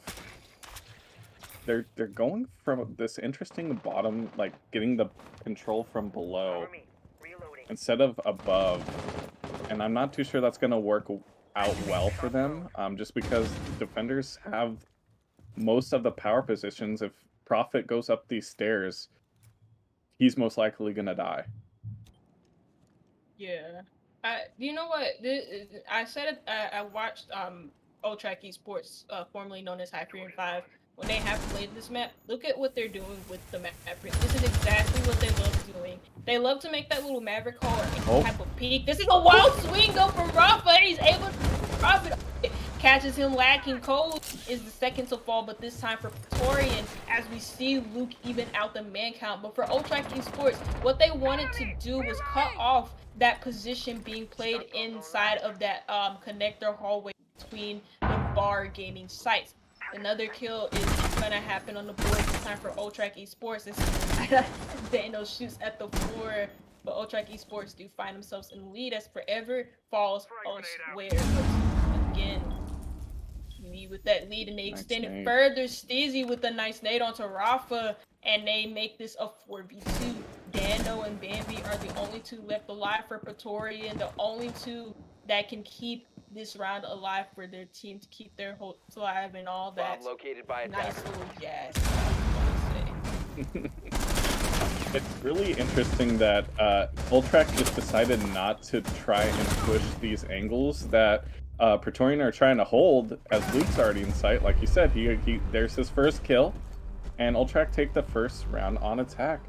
Yeah, they just decided not to take the fight to them. They pushed from the bottom floor. They had an interesting way to go about attacking that bar site. I mean, yes, the Prophet dies from a swing from Rafa, but it didn't really end up doing anything influential in the round. And it was just really good attack from Ultrac to take the momentum back into their favor, take the round count back into their favor. And we're gonna and what PRETORIAN's deciding to do is going to the same site. Typically, when you do that, the attack already kind of knows what your strategy is. I mean, there's not a lot of influence in going to the same site when they've already beat you on this site. I don't know if I like this call. Maybe go to the other first floor site in kitchen. Maybe try something else out. I just didn't see anything that I really loved from that defensive side and hold from PRETORIAN. Yeah. The only thing I could think of was when Rafa just caught the Sophia swing and then swung on the position where he was being pressured from. But that was about it. They copied the same lineup that Ultrac did on their own, and they basically did the exact same setup. So of course Ultrac are gonna know. So maybe try something that's a little more unexpected. Yeah. Maybe try basement and maybe work out. Maybe try and make it work out with the people. You just really want to see a basement hold. Yeah, to be honest with you, but again, I said it like when the bans came out that the kite kind of makes this hold impossible. Oh my god, Bambi or Bombi or whatever, Bambi or Bombi. But Bombi is gonna Oh, slightly no. escape Stizzy's line of sight, and he's gonna get swung on just as A bomb has soon been as located. possible from Krogel inside of basement, who makes that entry play work as well, and it is Ultrac Esports with the early man advantage. Yeah, so far not so good. We're seeing the same attacking push from Ultrac, going from below, getting this Mav off on this wall. But are we gonna catch him sleeping once again? I certainly hope not. I don't think we're gonna see a swing. Prophet spots them, but nothing doing, as no one takes damage. Swapping megs. Yeah, no kills from that position neither. And Mhm. this is a consistent operator that you will see from the side of Ultrac Esports. Stizzy will almost always run a Maverick. Like, it doesn't matter what side it is, he'll just run it. It doesn't matter if he gets the utility or not. He loves it, but he's gonna use it this round, and it is to cut off that position being played inside the closet, which is a good cutoff. So he's gonna hang out towards this big window as well. Smoke release coming out from Rafa. Forever falls elsewhere, and so is Praetorian's chances of winning this round as a 5v3 is established from Ultrac Esports. Rafa does get a trade onto Prophet to maybe slim down the chances of Ultrac taking the round completely, and nade cells and that him taking making him take a little bit of chip damage. But at the moment it is still Praetorian with this man advantage, making it even bigger as Rafa from the same holes that Rafa was looking at earlier. Oh my god! The Frost almost able, not even a Frost, sorry, Dano will almost Attackers kill are activating the bomb diffuser. maybe even clutch out that round for his teammate, but he is not able to confirm it. Cole's in a 1v3 situation. The fusel is already planted as well. These Ultrac players have to get the hell out of there and establish post-plant position elsewhere, or else Coles may find him. Coles, who is 7-4, can hit his shots if these Ultrac players just give him freebies, but it doesn't look like they want to. They're gonna play the smart ones, playing the upside down repelling window, and it is Stizzy to claim the last kill into this round. Yeah, not much to say. We saw the exact same round twice in a row, and Ultrac just knew how to attack it from the first time around. And so now they have a 2-round lead. We're gonna see the second floor from Praetorian, and this is a must-win round for Praetorian, as this is match point, or this is gonna go on to match point for Defenders, protect Ultrac your if bombs they from being do win defused this by round. attackers. And I don't know, I just feel like there was better potential elsewhere on that last round. But regardless, we're on a new round, and we're on the second floor. This is the first time we're seeing Praetorian on the second floor. Yeah. But nothing's outstanding to me where I feel like Praetorian's gonna win this round right here. I kind of like the Chaka pick. I mean, Yeah? yeah, that's about it. I mean, to be honest, 10 though, seconds to it's go. just dependent on how well fare in their 5 gunfights, seconds to insertion. because it seems that when they are presented with any, their fraggers Attackers can't are moving get out to anything locate a bomb on and the defuse board. it. That's not to say that Coles isn't doing a good job. He's 7-5, so I can't really say that much about him. Dano, who is 1-6, who is on a more flex role. Rafa is 9-6. He's their main support. You want to see more from Dano and Forever as well. Both of those players are on more aggressive roles, so they should be getting kills, and they should be faring better inside of their gunfights. It could just be that they're on just an unlucky map maybe, or an unlucky role. But I feel like they could be doing a little bit better. The operator choices, like I said, that's the only highlight I can go with. The time the fire spreads if they're detonated, but it's mainly for me in this round for Praetorian is their gunfights. When they get into these gunfights, and they can't just fall off rip. Bambi is gonna get aggressive on this fireplace balcony, looking into this library area, and that is where both of these Ultrac players are. He almost actually dies. I don't even know how he still survives falling off of that fireplace balcony, able to escape from the Ultrac players. Rafa's gonna rain down these LMG bullets, able to trade some damage onto Kraga, but for the time being, no kills as of yet into this round. Yeah, the Malusi of Coles is gonna try and get a flank off, see if that's gonna influence the round at any point in time, as if there's a minute 30 left and everyone is still alive. Yes, damage has been taken, but no lives have been lost for either squad. That does work out for the defense in this time frame, but the Nomad can do her part in this flank watch. I'm not sure where Cole is right now, but if he still is on that flank, I'm not sure. Cole's Beast, is he getting off this wall here, doing his job, his part, to try and get this plant down on this little half wall in Master's sight? Prophet watching over as he tries to get this wall open for them. Forever is laying down in this cheeky little angle that might bode him a kill to influence the round in the defender's favor. But he decides to fall off. He wants to challenge another angle. Pre-firing, sees a drone, fires that. The Samikas are going off to prevent the push onto the site. He's ready for this. He spots the head and gets the kill, and the diffuser is down, and there's 30 seconds left. That seems like a defender to me. Gets the follow-up kill onto Crowell, and it's just falling apart for Ultrac Esports. The previous round is falling apart for Pretorian. Prophet is able to get aggressive and make an entry there on Piano. He's denied his push into the Piano.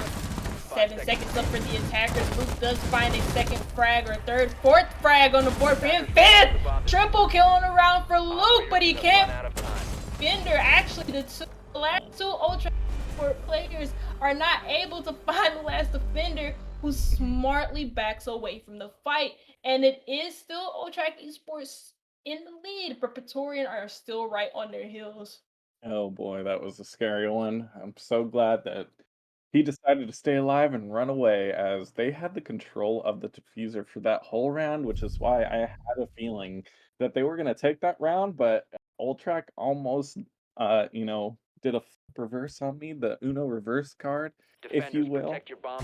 But good stuff from Brand, holding that time, making sure that they get that round, one round from tying this back up, but this is still a must-win round for them, as just one round from Ultrac and they're on match point, and that is not ideal for Praetorian, especially the way we've seen this match go.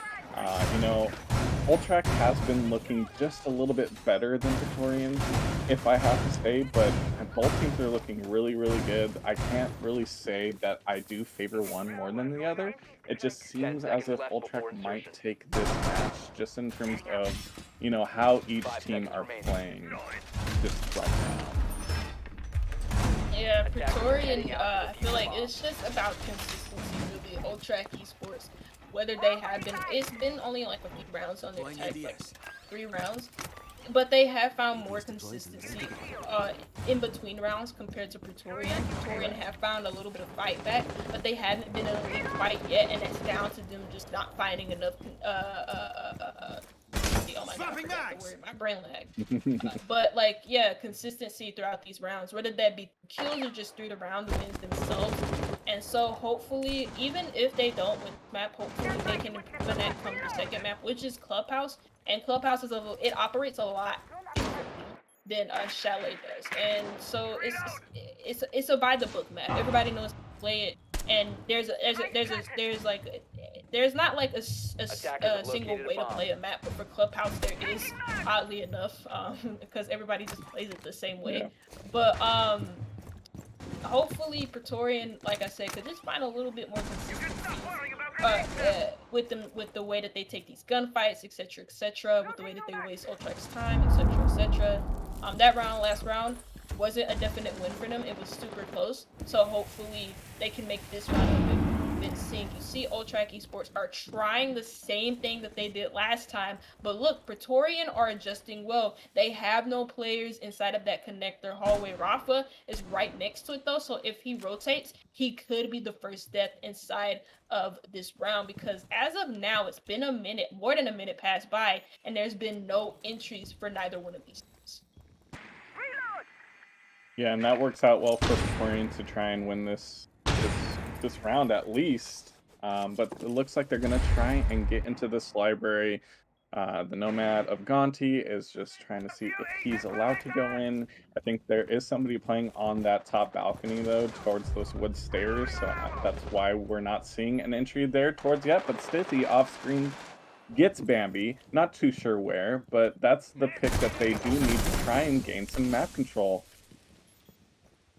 Oh, that's the Jaeger too. That's a play that I was actually expecting to be a little pop off a little bit more since he is on that operator, the Jaeger, known for being like the main entry or the main fragger for the defense. And so far, I mean, he's not doing too badly. He is only 7 and 8, but he could be doing a lot better.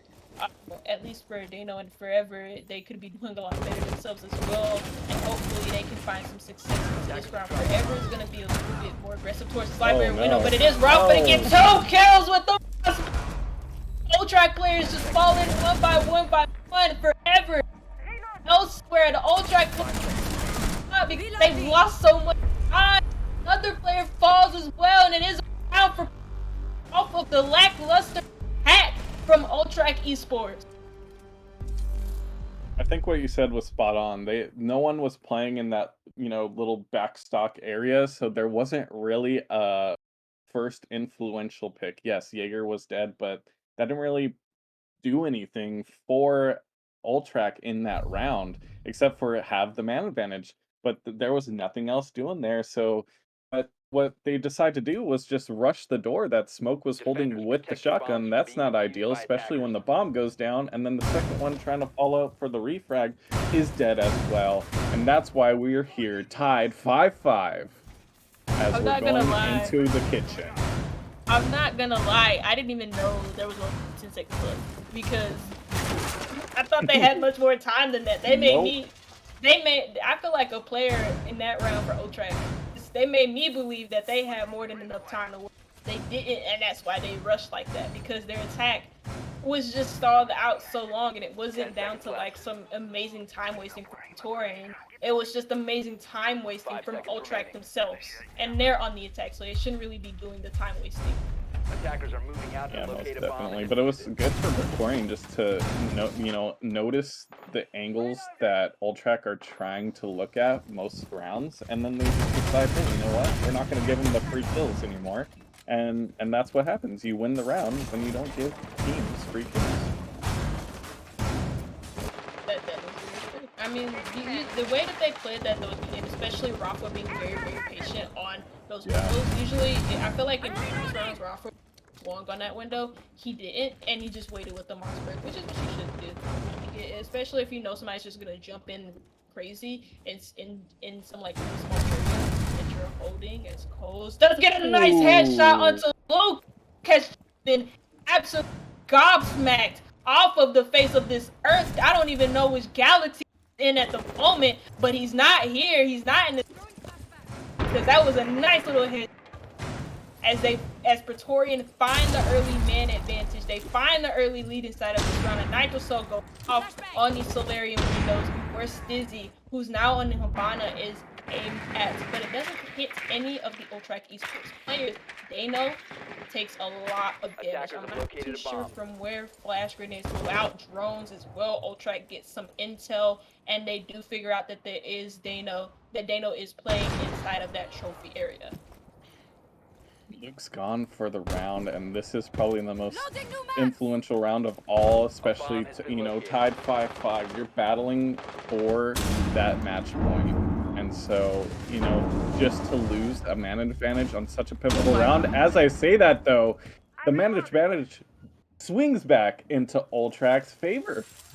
I don't know what happened there, but great shots from the Krugel, the Finca, doing the work there to make sure the momentum is back into the attacker's favor with a minute left. And Rafa's getting aggressive. This is not what we saw from him last time, and he runs into the fire of who was holding that trophy window. Oh, but a good shot from Forever to bring it back. Notice this one time, and Papa gets another one. What a shot from Forever. With only 40 seconds left, and it's a 2v2. Oh, Donna is down. Oh, Forever gets the refrag, though. That's a triple kill for Forever. Forever is going off in this map. He wants this round 6. He's going to pick up his teammate. doing it all. 26 seconds left. Smoke canister going out. Gunty's gonna try and go for this kill. He's taking damage. This is just so close to 1v2. Oh my god. Ganty just doesn't know where these players are. Actually does. The other one. Oh my god. Oh my god. They're dancing. They're Oh, dancing no. with each other. Oh, He gets the 1v2 clutch. Are you kidding me with the pistol? Ganty is insane. He puts his team on match point off of nothing, bro. Get me out. God. I'm out. What just happened? I think that was the highest I screamed. I don't want to. Someone's gonna come knock on your door. Nah, I mean, I'm glad that my mom left at like the right time, but like that quite literally just made me scream. I don't know. Oh, I don't know. weird. I don't know how that happened. Ganty, that didn't even look possible. He had about like 5-7 seconds. He had it was like 2 seconds on the clock. Praetorian, all they had to do was two of them alive. And all they had to do for like 5, 3, 2 seconds was just stay alive. Stay alive. And you have Forever on the Mossberg as well, playing very close to Ganty. It is a mystery how when Ganty went prone and when he swung, he wasn't able to hit that shot. And I'm floored. That's so heartbreaking for Praetorian, but they had to look forward to this round just so they can pull this over into overtime. Because I mean, they've been neck and neck with Ultrac Esports. And that round proved it. And it was almost won off of the back of one man. But Ganty is able to pull his clutch genes out. That was a crazy round, an amazing round for both teams. I just feel for it. That was Praetorian's round to win, I believe, but really clutch from Ganty there at the end to take that round away. And now Ultrac are on match point to start this last round, and it has to be a forget the last round for Praetorian. Wipe that from your memory. You got to get back into this one. Take it to overtime. Is it going to happen? We will see. Ultrac going for this little library initial push from Luke going downstairs. They're just watching the angles here, making sure that they want to win this round. They don't want to go to overtime. They know how much of an opponent Praetorian is, how hard they are to deal with. And in overtime, it could go anyone's way, and Luke finds the first pick. 4v5, 2 minutes left. Great initial pick from them. They now have the map control into library. Bambi, though, is giving away his location with that laser gate. Is he going to get this pick or find a pick at all? He's getting way too aggressive. He has help, though, from his teammates. But Coils is going down, taking damage. Oh my god, Prop takes damage and dies as well. It's a 2v4. Rafa is holding this angle that we've seen him hold from the majority of the map. And just like that, the chaos just, it's going to calm down a little bit. But not really, as we see the flash just come out. It's so many kills going both teams' way, but it is Ultrac Esports. Still have the beta base. I don't even know how it's this close because they had such like an and somehow Praetorian is able to fight back, and again that's what they have been able to do, or they've had to do the whole entire match, was play catch up, and they've had to fight back. They've had to grind out rounds. Dano is holding a really nice angle, and if this Nomad keeps peeking his head, he might find himself on the wall, taxi derby style. Like, I'm talking hunted animal style if he keeps peeking his head like that, because he's dead. He's just playing in such a dangerous position, the mute is. He is, but let's see if the Ultrac players can capitalize off of it. Ganty needs to hold his position. Stizzy's just throwing out nades. There goes a kill, and it's a nice one. Dano is out. Ultrac match point, but Rafa has a chance to put the team into overtime. He finds one. He's on a trip to kill this round. He has to get an ace in order to clutch it out for the team to pull us into overtime, just so that they can have that potential in order to take this map. 5 seconds left for the attackers, and no plants is down. Ganty has the fuser. 1 second left. Are you gonna plant it? They don't plant it, and it is Praetorian. Praetorian to win out the round, What is and we are going in. on? What were these last 3 rounds? Oh, Bombi said good half. Oh my good half. Oh my god. What is going? What happened? I don't. Oh my. I am confused. I do not know what to say right now, other The than highlight of that was Bombi quite literally saying good, good half, good as half. if they were gonna go into the next map, and I thought they were gonna. I think he expected them. Attackers He Yeah, thought he he thought they were was. gonna He play. thought there was a Attackers draw. located a bomb. I'm sorry, good sir. There's He not a thought- draw here. We need a winner. Bomb No, I located think by he thought attackers. the Ultrac were gonna claim that. Oh my god. That was Yeah, 'cause crazy. Cause Ultrac, I don't know. Oh, the Lord clutched it out. But really, it was just because they couldn't plant. They didn't want to plant. They were too scared of the Lord. I don't The even know. questionable part is like, he had 10 Shumikas left and 5 decided seconds left just to before have his insertion. gun out, which, I mean, I don't blame him for it. But with a couple seconds left, it's just, you know, like, it's a 2v1 situation. They had to get the plant down. If they were getting the plant down, I think that was an Ultrac win. Yeah, that most definitely. I don't think that would have been a like 100%. That would have been an Ultrac. They didn't get the plant down, and I'm not too sure for what reason. If they were too scared of Rafa's position, or if they didn't really open up the hole properly on that wall. I think it was a Maverick busy. Maybe it wasn't big enough, and they just couldn't go through it. And so they figured that out way too late, and they couldn't get into the site on time, which is unfortunate. Rafa played that very well though. He's 15 and 8. He's been playing this whole game very well, and honestly, if he keeps this up onto the next map, he might get MVP if Praetorian either get a win or a draw here, because he's been absolutely amazing in this whole map so far. But let us see.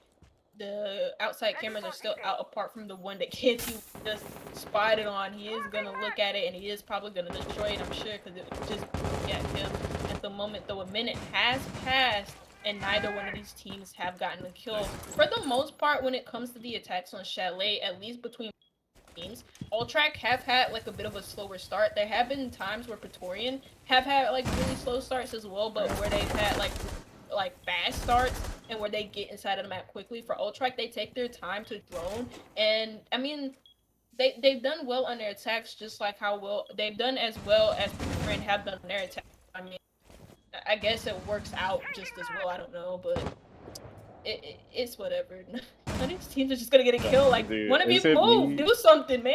Is it me, or I think Yeah. I'm feeling the energy from them. I'm nervous, okay? I don't know what they're doing. I don't know what's going on. They're just like, all right, we need to just like calm down.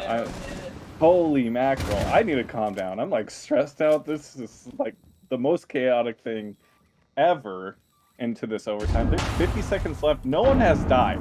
What is going on here? People are taking damage though, but the execute has to come now.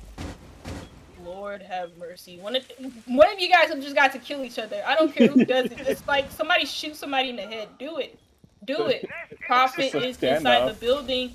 Can he find a kill? No, nobody's just nobody. 30 No one. seconds left. It's Ultrac to make a move. Somebody's gonna have to die. And it's Prophet first, Bombi, but they're really. Can he find himself a second? No, he ducks out at the time back into his hidey hole. Dano finds the second, and it's all falling apart from Ultrac. Their slow start is really biting them in the ass. There's a nice little thing, but from Ganty, 8 seconds, 10 seconds, 5 seconds left. Ganty is able to grab Rafa. Is inside the site. He is getting the plant down. There goes a swing, but he doesn't have enough time to work with, because Ultrac were simply just too slow. Unfortunately for the Malusi there, that deployable was in the way and couldn't walk to get that kill. Maybe that's what happened the last round, you know, they need to make just a bigger of a gap, and they'll be able to walk through. It's just unfortunate there. Feels bad sometimes, you know?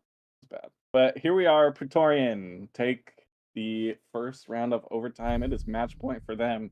It's back and forth. That was a round of just no death whatsoever until the last, what, 10 seconds? That was a crazy round of Siege. I have never seen a Siege Attackers need to locate and round like defuse that bombs. one, to be quite honest. That was this map, man. The last 4 rounds, I don't know what is going on, but I like it. Bomb I'm located by enjoying it. attackers. It's just it's something we've never seen before, and it's entertaining. Unnecessarily close was that round. I'm not gonna lie to you. For like the whole 2 minutes, nobody's just like it's mainly on the attackers though, but like no Yeah. nobody's dying, and I know that's like that sounds like you say like oh like I don't know, like nobody's dead. Can like one of you like shoot, like I don't know, nobody's like shooting at nobody. They, Praetorian finally gets their first lead inside of this whole matchup, and it's the most important an overtime match point, and they have the opportunity to claim this map their own map here and now, which I mean is good. It's pretty nice. It's really close between both of these teams, and if this is how Chalet is, I can only imagine, but I I don't can only know. imagine. I'm I think we're gonna witness a different clubhouse. You said it was by the book. I'm not sure it's gonna be by the book this time around, but we'll see. You see Coles already inside of the building, getting some map control for his team, but at the moment, just like last time, I mean, it hasn't been like over 2 minutes yet, so I can't sit here and say no kills have happened, but you see Praetorian are already establishing some sort of pressure onto the second floor forever on these west side windows where the piano window is for the rest. He's gonna be there as well as Rafa getting the hard breach done, doing his duty as a support, but look at him with how many frags he's gotten as a support on the thermite, the smoke, the Tachanka, 16 and 9. He gets that wall open, and at Praetorian, they want to set up for an attack here. They have that second floor control where office rests, where Dano is on a drone, so he could make some vertical angles with his impact nades if he so wants to. But Praetorian, they want to end this map here and now. They have a minute, more than enough to do the work. And look at how much they've done inside of this map so far. Yeah, it's a lot. No, the quickest attack, by far from Praetorian, honestly. Like, maybe the first couple rounds when they were first attacking, and here comes the execute. Candela's going out, Smoke's going out, Thermite's going into plant. Beautiful, beautiful execution here. I can't even hear what's going on. There's so much chaos. The first kill goes down, and the plant goes down as well. 5v4 for Praetorian. They're saying, this is it. This is our map. We're taking it. 4v4, though, from the flank. Luke on the flank. They have to be aware of that. They need a better positioning here. But it doesn't really end up mattering, as it's just going to be a 4v1, and there it is! Praetorian take their map, Chalet, 7-6.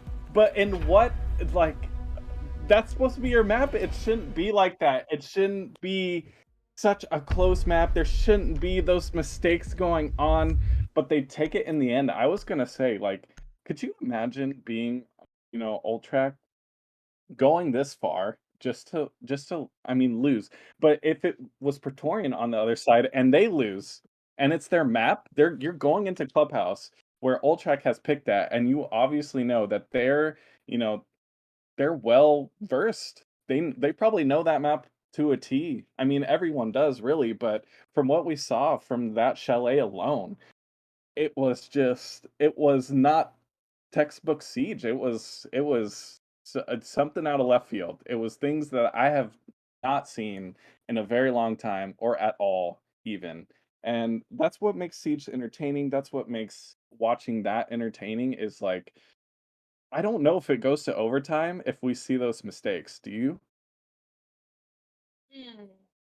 I don't know. I don't think so. Yeah, it is speculation. It's hard to say yes we would or no we wouldn't. But I just think back to that round, they get the plant off. That's GG. That's over. Yeah, I just think Ultrac most definitely lost themselves after that round where it Yeah. was a 2v1 with Rafa and they couldn't get the plant down. There had to have been something in their way because I feel like they would have gotten the plant down if they could have, because that just doesn't happen usually with like well-versed teams or like comp teams. It doesn't matter what tier you're in. And then in the round after that was the round where nobody made a move. Nobody Yeah. did anything for like a full 2 minutes and like 30 Uh, seconds mhm. until the last moment. And in those situations, even if it is a 5v, you favor the defenders in that position. Why? Because they already have the map control. They already Yeah. have the, and you have nothing because you haven't done nothing. And that was just more or less Ultrac shutting off for the last 3 rounds inside of that chalet map more than anything. And so they're gonna go into Clubhouse probably kicking themselves in the kneecaps or whatever because that was really close, but they most definitely should have had that, I felt like. Yeah, I definitely agree. It was such an interesting map, but we have one more map to go. That's going to be Clubhouse. We're just going to take a quick 10-minute break. We'll be back shortly for our second map of today's major.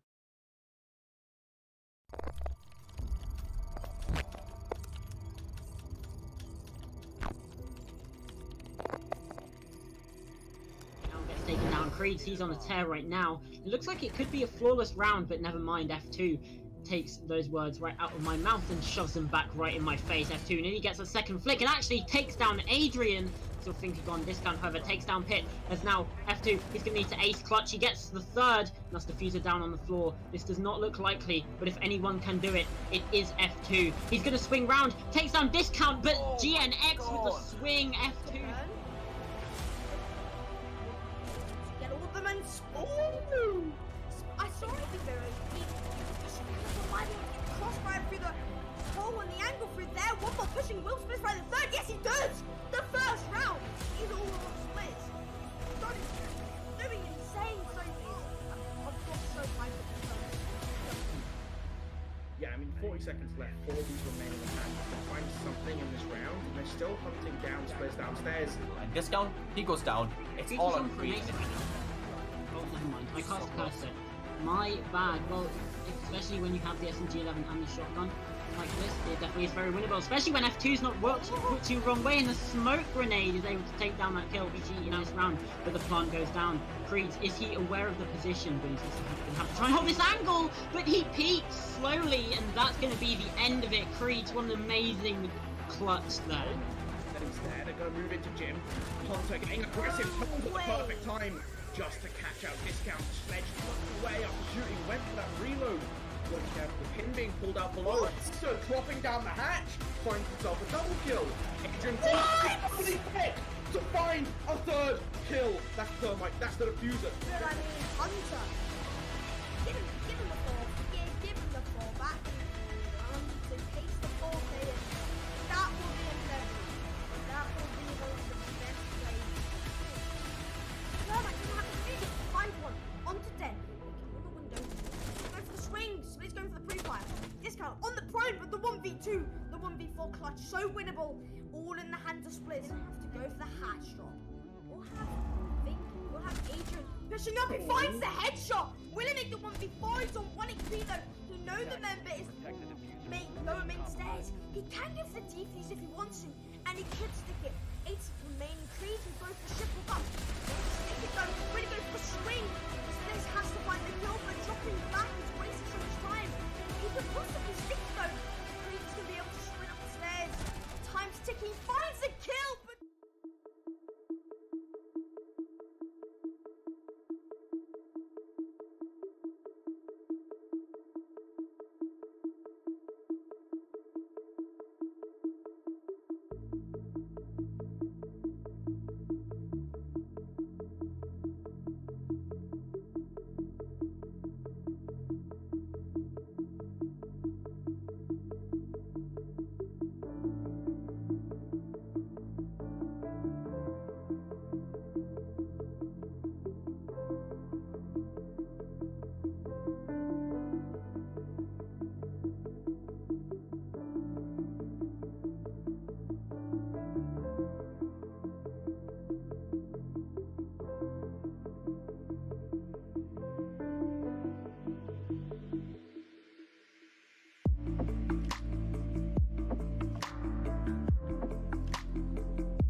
Hello, guys. Welcome back to Talent League. If you missed the first bit of action that we had at the beginning of this, I saw what you did. But did you? If you missed the first bit of action that we had at the beginning, we had our Goldinis won that, all that crap. But we are here. We are playing the major matchup that is Praetorian versus Ultrac Esports. I almost forgot the names. And if you guys, like I said, if you missed a little bit of that action, first map was Chalet, and it ended in a banger of a match, 8-7 win for Praetorian.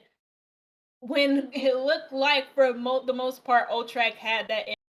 We're gonna second map, which is Clubhouse. It looks like both. Nope, sorry, we're waiting for Ultrac players to be ready. But once they are ready, we will head on to the next, which is Clubhouse. And Souls, I do want to ask you your opinion on this because Chalet, like I said, it should have been in Ultrac's hands, but it slipped away. And I wanted to ask you the question: what do you think their mentality is coming into Clubhouse?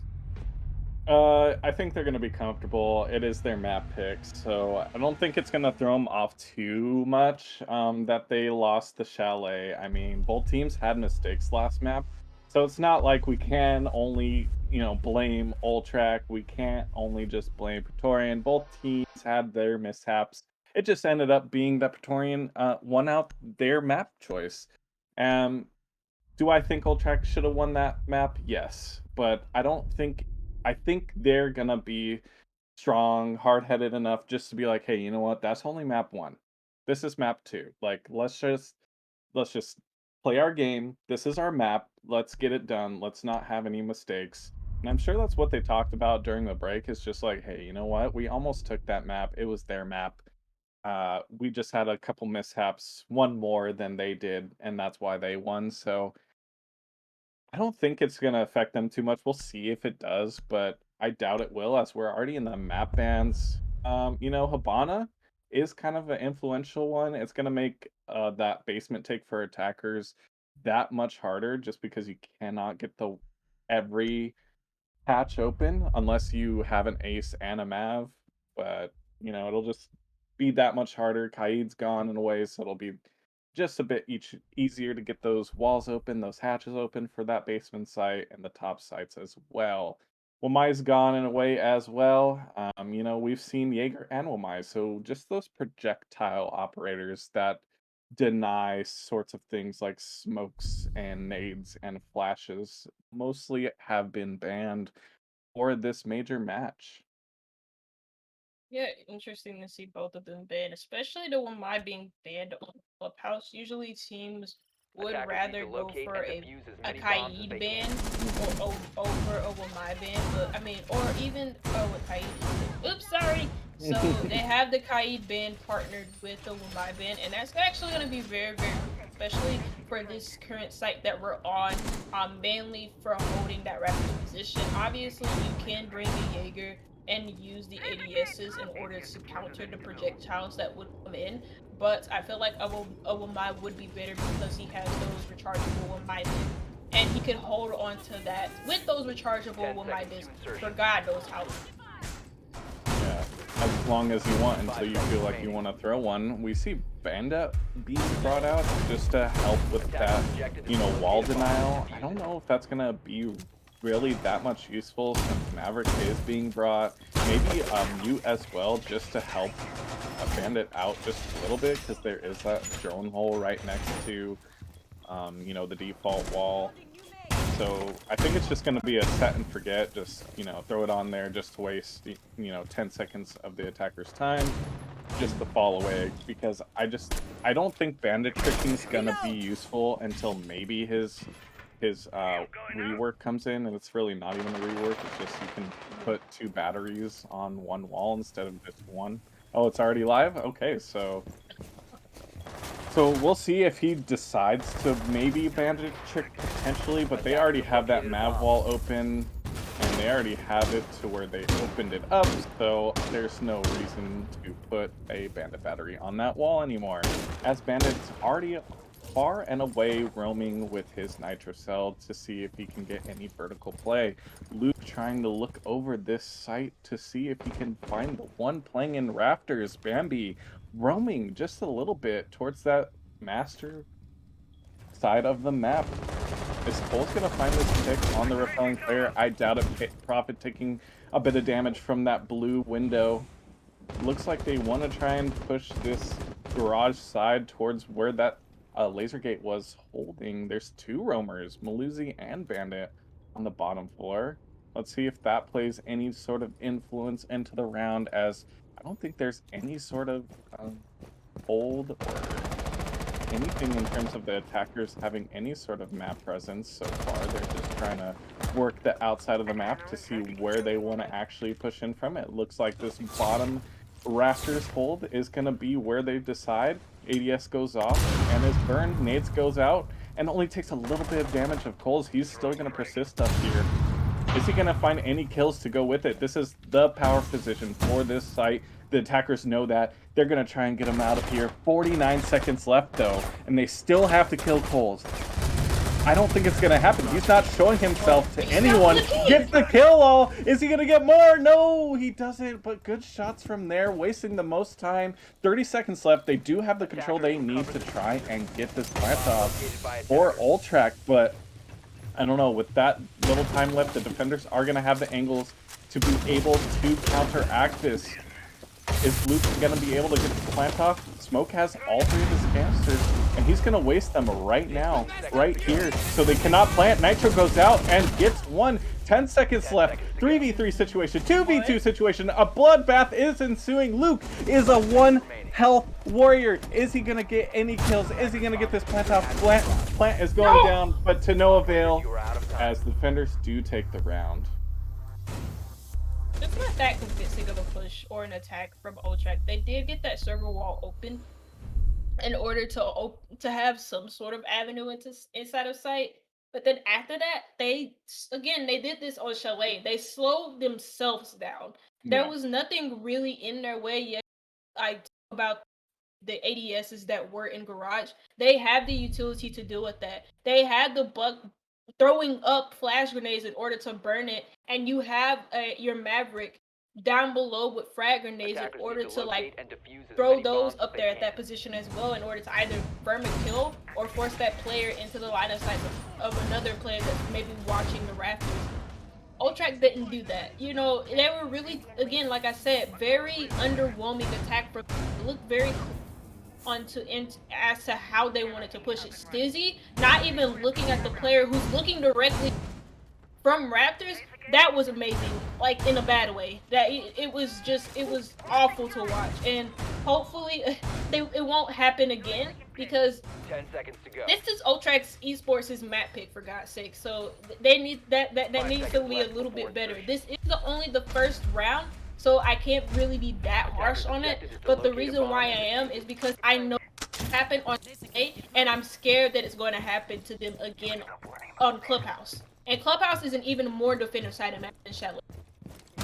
Yeah, most definitely, and especially on the this bottom site, it takes a while to try and clear everything out just to try and make the execute on the bottom. So they definitely need to make quicker action of everything else that they want to do. Check those boxes a little bit quicker and have an actual plan in terms of what they want to do. It just looks kind of messy trying to push for that Raptors control last round. Yeah, but it's hopefully, again, like I said, it just won't be the same type of push, or not really type of push, but really the same outcome as it was last round, because that, like I said, they have this map control. Whether or not they're able to capitalize off of it is yet to be seen. Also, there's a player inside of the pantry and kitchen, and if they don't know about that, that's gonna be an easy kill.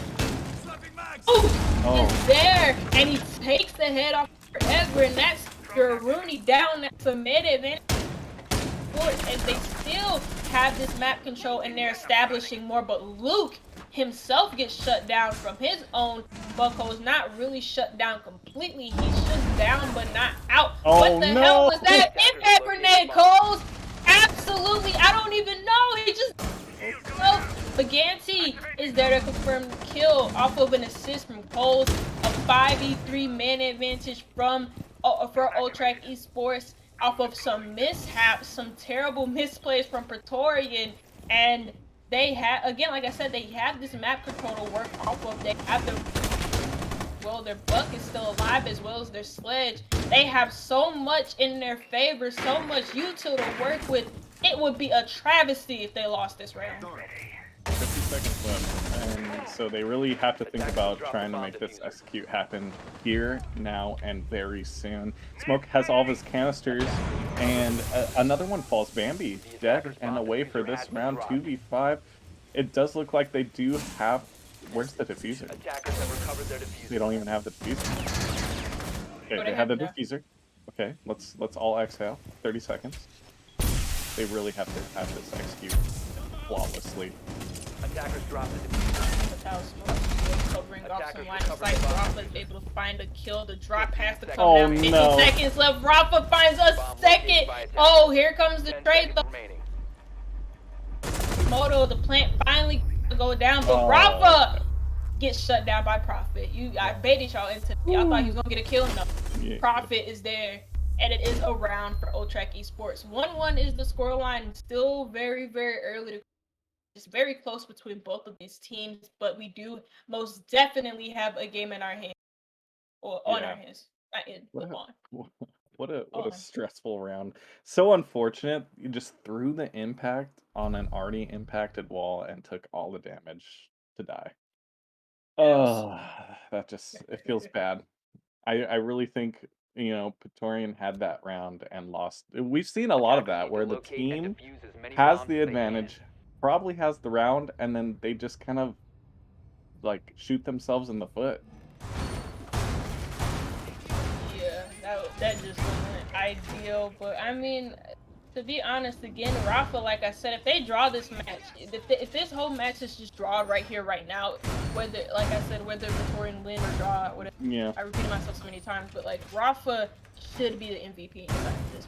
He, across both of these maps, it's very early to tell in Clubhouse, but on Chalet, he was absolutely class, like absolutely just taking as a support player too, he was just taking the gunfights. And he was very smart in how he engaged in those gunfights, as you should be as a support player, because you're on the board, you're on the most important game, which is, you know, support, whether that's hard reach, whether that's being on smoke, whether that's being on Tachanka and delaying time, and you're the last line of defense, etc., etc. He's been that backbone for his team that Praetorian need throughout this whole matchup, especially if the fraggers aren't fragging. Which has been the case on Chalet. Coles has done his part, but I feel like we need to see more from the rest of the players.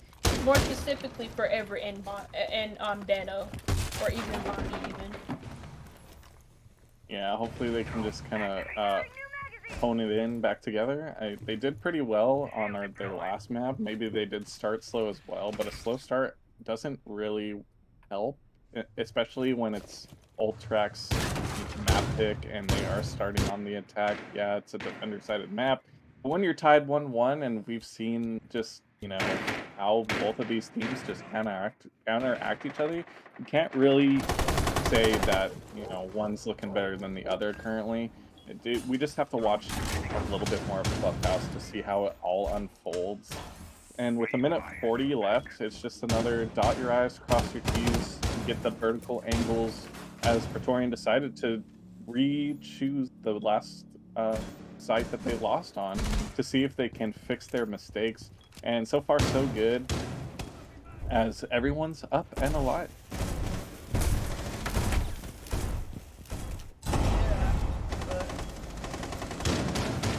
But how long until... Yeah, how long? I don't know. This better not be like that one Chalet. Oh, okay, there we go. There it is. Look, Luke grabs Coles. Coles is the first one to fall inside this matchup. Like I said, he had a good game on Chalet so far, 1-3 at the moment, but a lot of rounds left to go. And I feel like both of these teams have plenty of rounds to play against one another. It's not gonna be over inside of like 3 or 4 rounds. I feel like both of these teams were we're gonna go into overtime.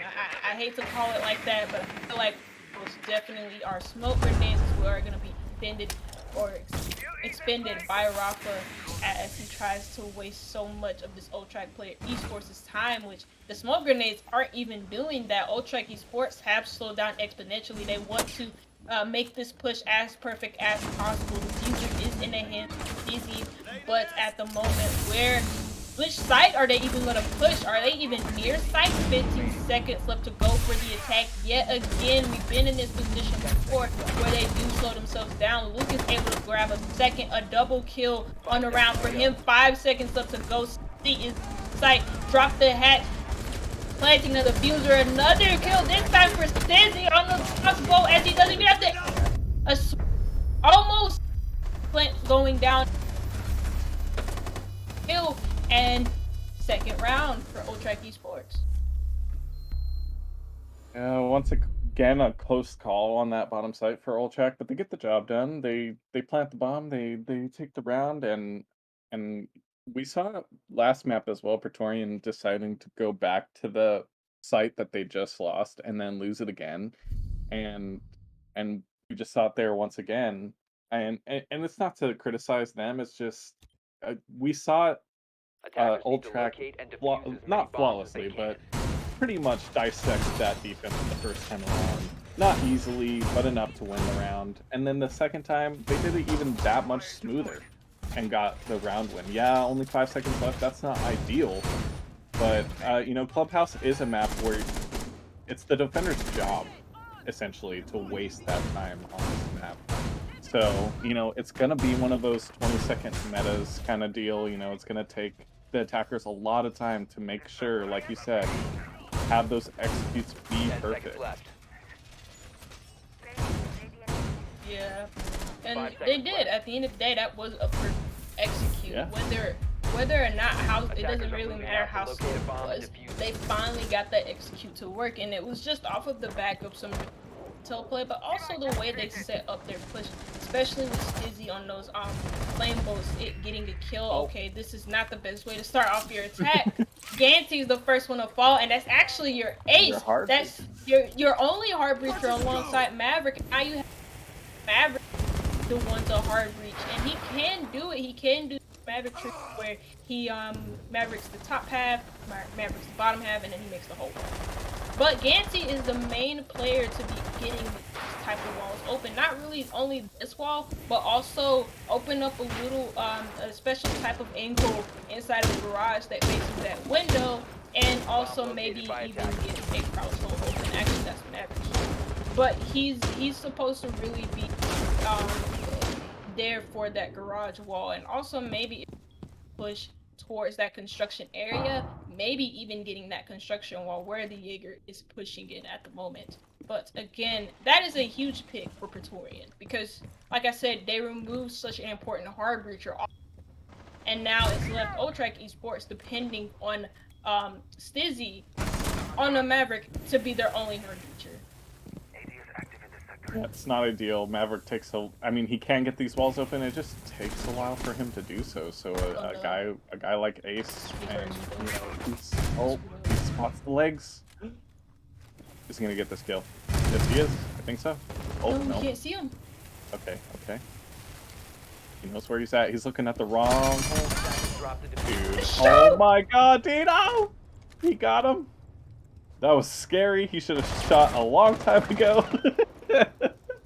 He could have been dead. Oh my gosh. You even yelled at him. He should have shot so long ago. Oh my gosh. But he found the perfect he found the perfect little spot. You know, the trigger discipline really helped him out there. I don't think he saw him at first, especially the debris was in his way. He could have had like a nice little profit. Actually does take a lot of square, but the one who takes the most is Bombi. He falls. Froggo still on this main wall, actually throwing grenades, swinging from the smoke, taking some choke damage himself. But at the moment, a 4v3 main advantage for the side of Praetorian, and the way that they have these defenders set up is amazing. 25 seconds left to go for the attackers. A swing, a push, but a fail from Ultrac. Praetorian dominates. Yeah, and you could see how influential that ace Gonti of the ace like played in that round alone. Without that ace, it just wasn't an attack at all. It was just hold your angles, let's just push and see what can happen. Um like you said, the ace really has a job to do, especially for that site. And without him, it's gonna make it that much more difficult. And we saw it right there. Dino and or Dano really had a good Attackers need to influence locate because they and couldn't defuse the really remaining push bombs that in the garage basement. side, and Maverick had to make all the holes, and it's not ideal to do that when you have a bandit staring basically right at you. Yeah, that's just a bit unfortunate. Not really unfortunate, but like again, once the part, well, yeah, unfortunate because Ganti like died so early Yeah, on you very because you early. were hard breathing. Again, I said it in round. Yeah. Stizzy on the Maverick. Maverick is a great operator. He probably 10 seconds left. too good of a hard breacher to be honest, having like two nades and then the ability to burn like little peak holes and behind defenders' asses, and he's able to Attackers get are like. moving out to locate a bomb and defuse. But having to depend on Maverick, especially with the way that his gadget is set up, is and that most definitely slowed down Ultrac Esports. Not only that, I mean they already have Stack, but not only that, but because again, Stizzy was making a lot of mistakes with his own macros, especially with Couch Hole, initially screwing that up, and then after that it just, especially when the bandit got that first kill, it just went. When Bombi or Dano got that first kill, it was over with for Ultrac, and they couldn't really do anything from there. But for Ultrac, I mean, they have a pretty good fight. Luke is able to make some holes inside of that garage wall connected to the server, helping his teammate entry, but not himself, as he's the first one to fall forever, making a name for himself inside of this map. He had some pretty key rounds. I can't remember any of the key rounds, but he had a lot of key frags and a lot of rounds, and he's able to claim the first one here for Praetorian. The attacker's bomb diffuser has been dropped. Yeah, and Attackers Rafa recovered spots the one bomb from the diffuser. deployable shield. That one being the Finka of Krugel trying to get. Oh no, it's not Finka, it's Gauntry. Okay. You know, I can only see outlines. Sorry, but Finka is there as well. So I wasn't all the way wrong. But Rafa taking a little bit of damage. There's 3 people looking at him. He does have the support of one more player there. They're gonna get this wall off just to try and make it that much more difficult to Rafa to rotate away.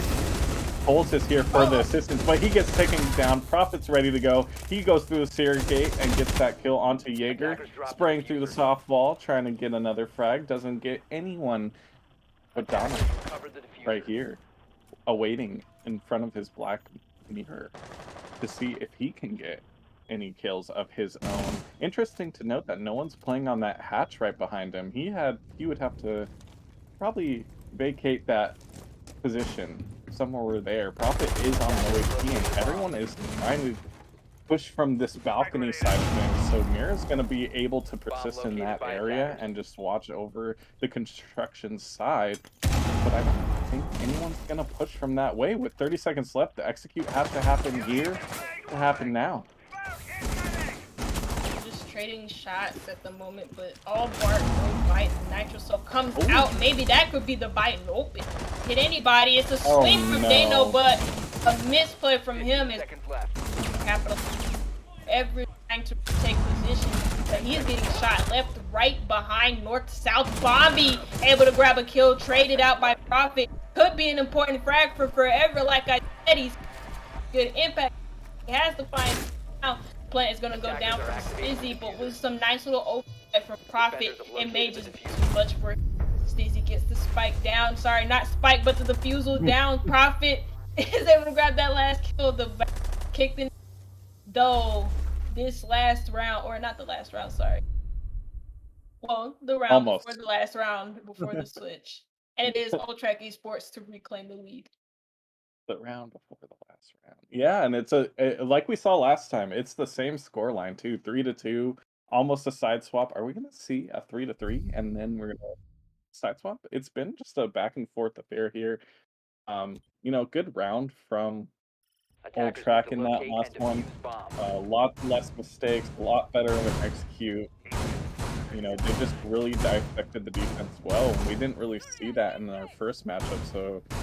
So you know, I feel good about my prediction about them just, you know, taking the swing of losing that first map and being able to come back and take their map and have at least a 1-round advantage. If they take this round, it'll look that much better for them going into the defense up 4-2. A 3-3 is not that ideal because then it keeps Praetorian into the race, and we could see we saw what happened when they're able to be 1 round or tied.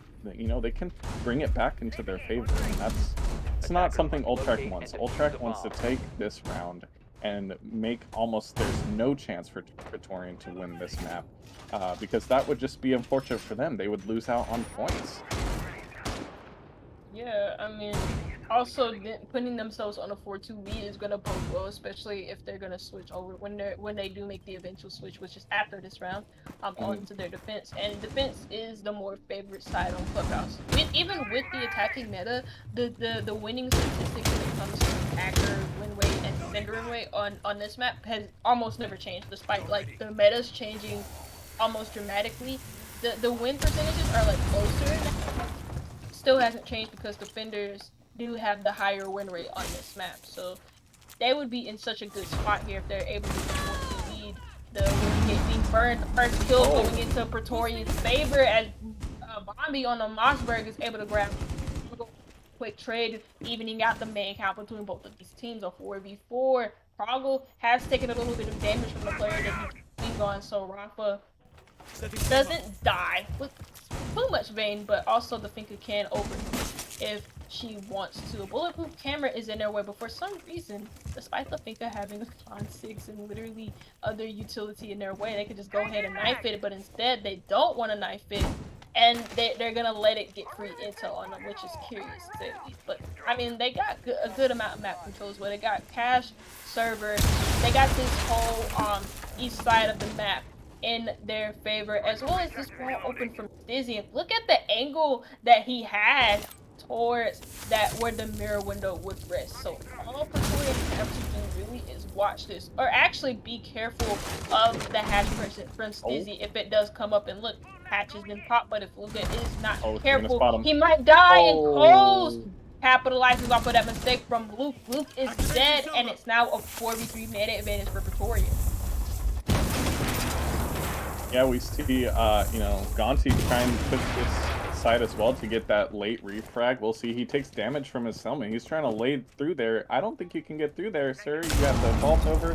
And there you go. And now you're going to get nitroed from below with 40 seconds left, taking just a little bit of damage. Not dying just yet, but people are swinging and he gets taken down. 30 seconds left and it's a 4v2. Doesn't look like a round win as the bomb is down as well. And a 4v1. Forever makes sure that they cannot get the plant down, and Gonti is left alone, laying down, and gets taken out. I mean, I feel like we're gonna get overtime. 3-3, and I don't know how I feel about getting overtime. I don't know how you feel, but you just didn't. No, I'm exhausted. I mean, I'm exhausted. Like, that's what I mean. Like, as much as I would want to go on, I don't know if I could take it. But regardless of how I feel this game, I called it here. You know, just remember that. Vote it. Yeah, take it down. Put it in your notes. I don't. Everyone give praise to Lumbie on Twitter. Oh, come on. Right now, she needs. They need the love. Give them the love.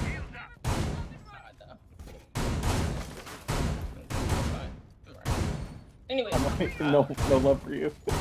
No, I'm good. It's alright. I don't want it. I just want this match. I want... You're like, if there's one thing I want, it's. Like, I just want both teams to be having fun, and I feel like this is very stressful left before insertion. It is. I'm stressed about this watching it. 5 seconds to go. I mean, Siege is fun regardless, but yeah, I can see. Attackers are moving out to And locate see a how bomb and you're defuse stressed it. out. I'm stressed out. The last match was stressful. This match is stressful. We're into the side swap. And so we're finally going to see each team be the other half of what is Rainbow Six Siege. Ooh, that's an interesting little Valkyrie camera on the printer there.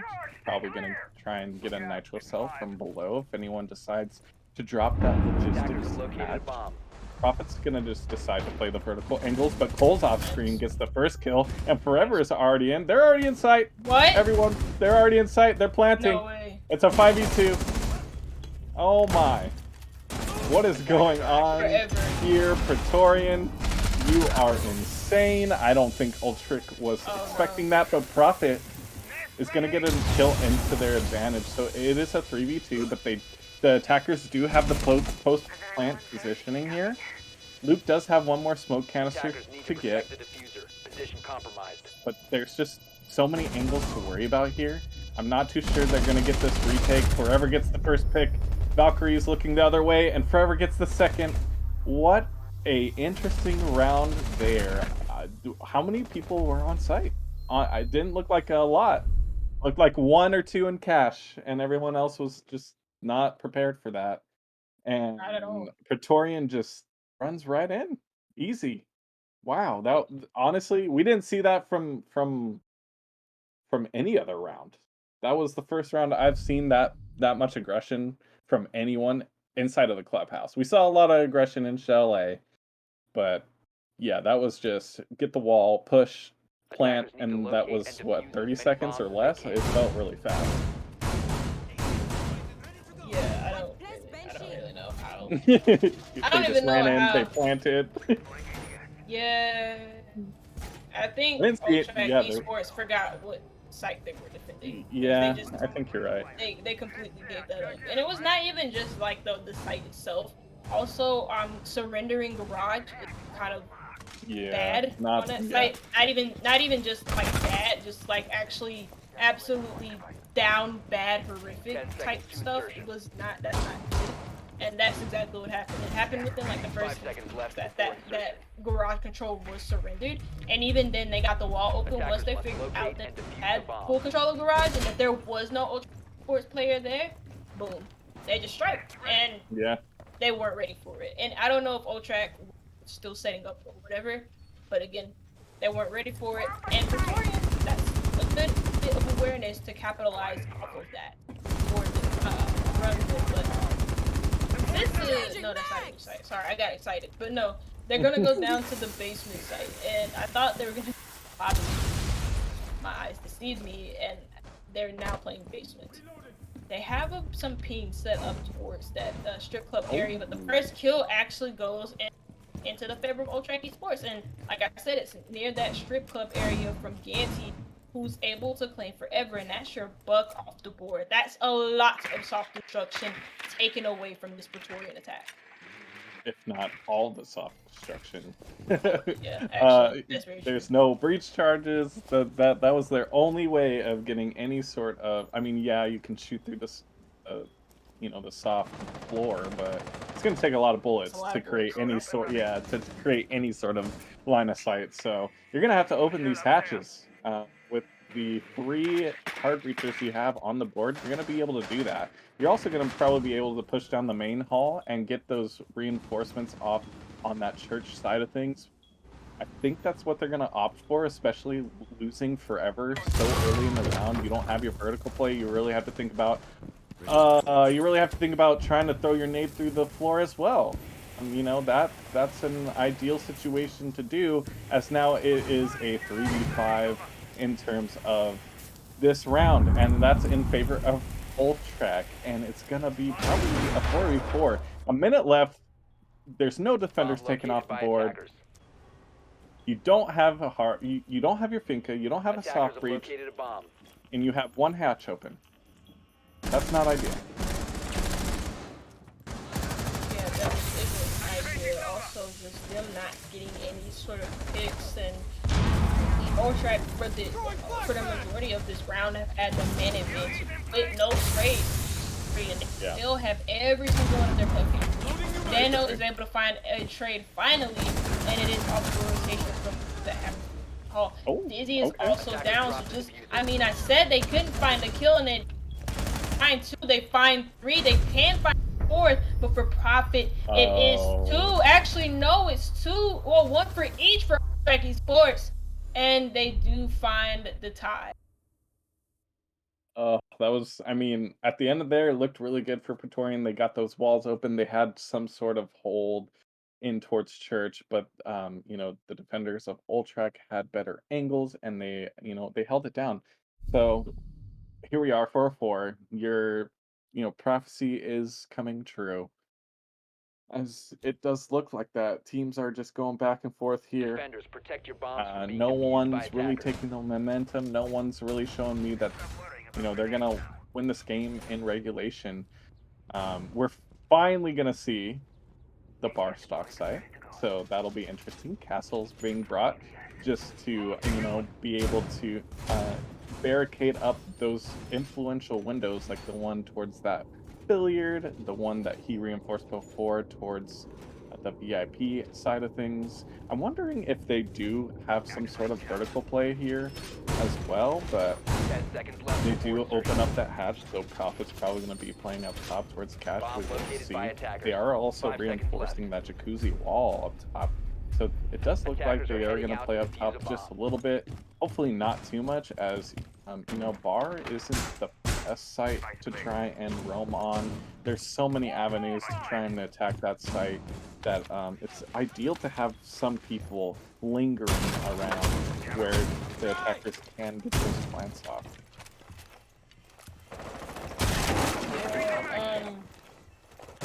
Yeah, it was a bit unfortunate. Praetorian came like really, really close at the end of that round, Yeah. and they couldn't. And it's on for Ultrac. They had some really good clutch games, especially from Prophet and I believe Ginty, who were the only 2 players alive and able to still claw out a win despite almost like throwing that completely.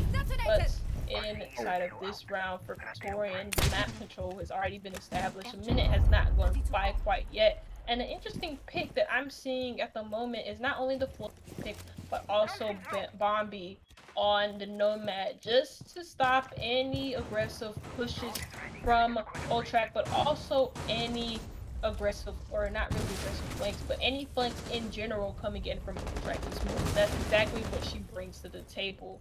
And you already see Bombi use one of those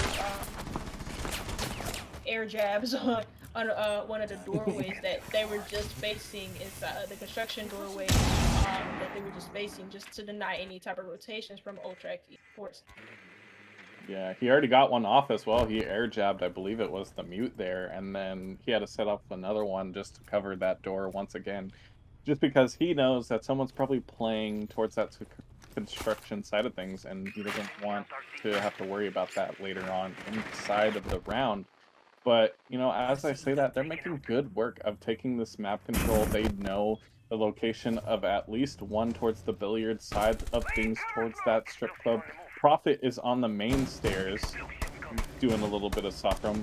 The defenses here for Ultrac have some interesting spots. The plant is going down, though. It's a close plant. It's in Attackers supply room. activating diffuser. They get the bomb Defenders off. have eyes on the diffuser. Attackers need to protect it. I mean, that's actually, I like the, this is the thing, that's not even, the bomb has been moved from the supply room onto that stage area, so they can plant it right on that wall that separates stage and supply. That's a nice shot from Prophet with that new graphic put on that gun. Luke is able to get another, a trade comes in for Praetorian, another for Praetorian. Forever is there, and it leaves Luke theoretically in the 1v3 situation. His teammate is down. Luke is on very, very low HP. All it takes is a blow or a little kiss to the forehead, and he's dead. Kiss? I thought you said you didn't want love earlier. Now you want love? Nah, I don't. I'm just joshing you. It's alright. But regardless, Praetorian take back the momentum, up 5-4. They're on one more round to match point. So this is a must-win round for Ultrac. in terms of if they Defenders, want to protect your bombs be, from being you know, defused by in attackers. any sort of relevance inside of this match, because I think being down 2 rounds, especially in Attackers this have discovered clubhouse the right now, location of a bomb. would be a mountain to climb. Just in terms of, it's been one team winning per round. It hasn't been anyone pulling away just quite yet. So if you can pull away right now, that will work out for you, and that will probably lead you to getting these 2 points for Praetorian. So Ultrac has some work to do this round. They decide to go back to the same site they just lost. 10 seconds We left. all know how I feel about going back to the same site after you just lost 5 it. seconds left So I before won't go over it again, but it's just not ideal, Attackers' and objective I'm is really to defuse nervous the that bomb. Praetorian is just going to take this round outright as well and gain that 2-round advantage. I'm confused with the site choice too, so you're not alone. But Okay. I want to see how differently they defend this. The extension towards strip club, especially with the fact that Luke is holding strip club and he has a 1.5 scope, so we could probably watch that stop ball with that 1.5 from strip club. I don't know how much different this defense is going to be. They have the same operators, almost called them agents. I'm like on one when it comes to like just confusing Valorant with C. But like with these operators, I don't notice if Dizzy is still on the Echo. Canty, I believe, was still on Crest. Don't correct me if I'm wrong, but I'm pretty sure these are the Yeah, same there was exact cancel. operators. Except for, I think Warden's the new one here. Yeah, I'm pretty sure that. And for Praetorian, it's the same exact lineup as well. They don't really have to change anything. Why? Because Ultrac Esports haven't changed anything when it comes to their defense apart from the Warden being in play. And the Warden pick kind of confused me because Ultrac, their issue with that round, any flashes or anything like that, it was just the fact that they weren't really taking too much care with how the push was going to happen from Praetorian from Stockroom. They kind of just gave up sight and gave up picks as well, and it just didn't work out for them. So it wasn't. I don't really know. Again, hopefully it works out for them. But okay, this might end badly. Here comes a knife. I think Luke heard that as well. Please don't get too overzealous here. Yeah, forever. Time. He's just trying to put a little bit of pressure on. And at the moment, Luke's having so many angles at this point in time. He's only getting pressured by one player as well, but doesn't know that it's Yeah, like I talked about this before, there's just so many angles to watch, so many things to be worried about for this site. You can attack it from almost any way you want. And we're just seeing Luke keep distracted a little bit. Flashes are going out, so maybe the Warden pick was ideal, but Stizzy's in the position to be flashed, not Warden. Forever swings and gets the kill. It's 5v4. The plant is going down. Stizzy does get one. The plant does fall off, so that is good, but Stizzy does die. Forever does die. 3v3. Another death. Cole gets one. The plant is going to ensue and go down with 23 seconds left. It's a 3v1. Oh my God. Luke does get a shot off, but the plant does go down. It's a 2v1 situation. It has to be the retake from Luke. Is he going to find at least the first kill here? I don't believe so. But Donna is looking the wrong way, but flicks back, and Praetorian take that 2-round advantage and move on to match point. Beautifully played 2v1. I like the way they held that. You mentioned it. Donna was facing the wrong way. I think he was facing towards the other arch because they've added another archway inside of bar. He was facing the other one, and then you had a bomb watching his back just in case. They knew exactly where he was going to be pushing from, and so he did, and he pushed right into the line of sight of Bombi. But regardless, he would have pushed right into either one of those players because of the way they played that 2v1. It was beautifully played from Praetorian, but maybe picking the same site twice in a row just isn't. Attackers need to locate and defuse the bomb. Yeah, I mean, they maybe not really that site. I mean, yeah, that site is kind of like your off pick. You choose it once, you lose it. All right, let's go back to what we're comfortable with. It's not, oh yeah, we know this site, we're good at it. Let's choose it twice. Yeah, no, I mean, that's to be just my fair, opinion. No, I understand it though. That site is very easy to attack. And, I mean, even with the changes, it wasn't people say it was a rip, but it's just some little life changes. They changed the map. 10 seconds They, left they before added some insertion. soft floors to the bathroom, but mainly the main 5 seconds focus to go. that I wanted to like talk about was the bar area, especially that they moved that site from stock room into the bar into the stage area. It's my fault, and they also they added another door behind the bar so you can have like more mobility out of this site, so it makes it more possible to anchor in. So that site can be defended well if you know how to play it properly. It's just that Ultrac didn't really play it properly, and that's why they lost it.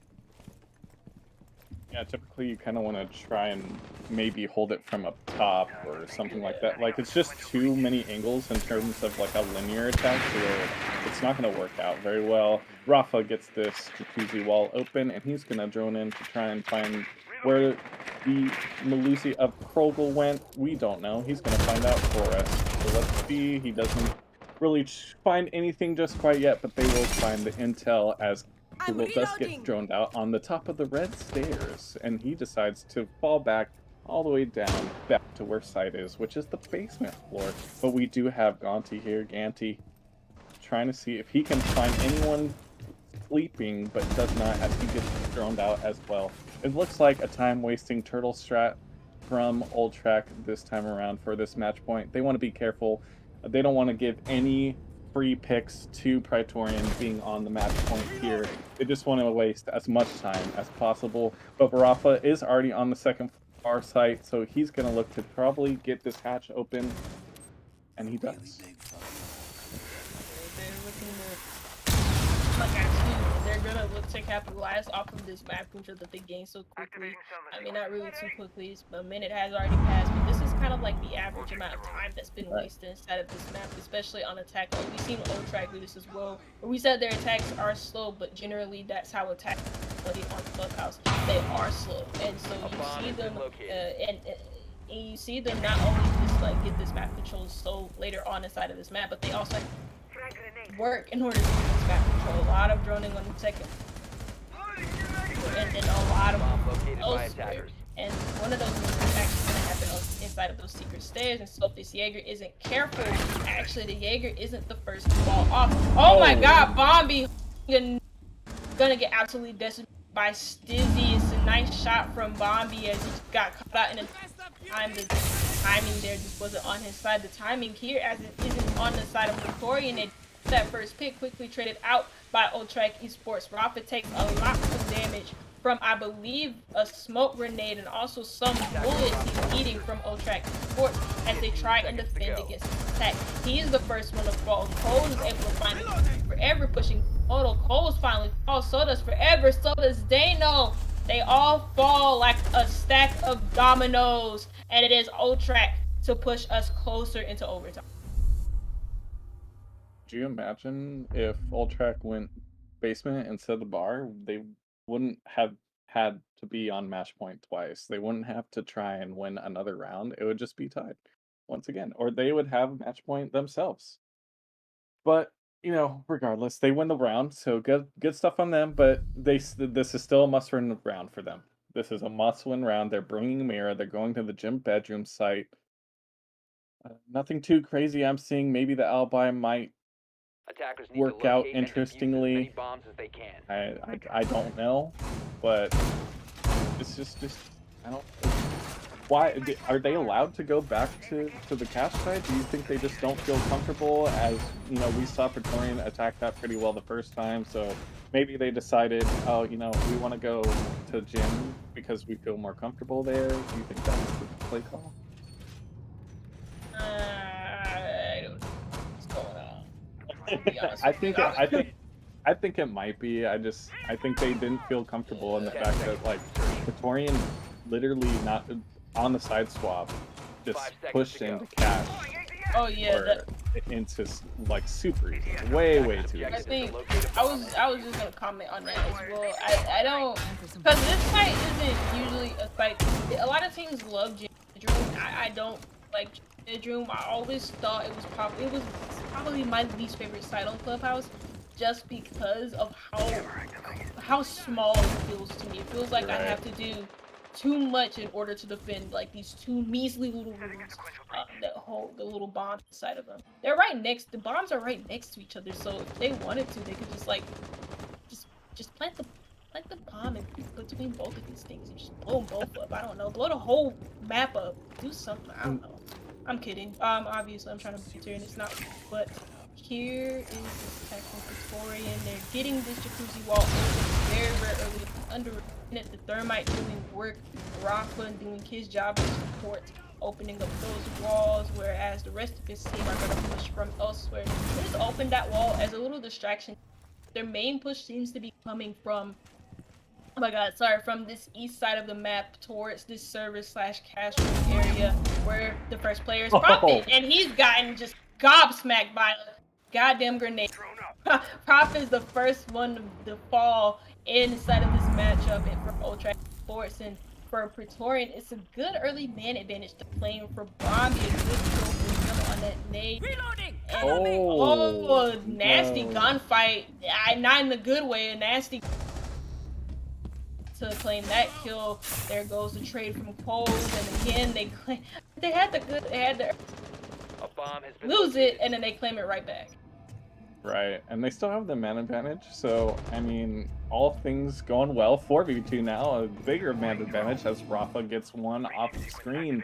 We have Luke roaming around, but he's probably going to decide to try and go back to site as Stizzy's going to watch the construction side. So yeah, they need both of these players to try to be as close to site as possible, but Stizzy's taking fire, and he goes, or does he go down? No, Luke gets a kill.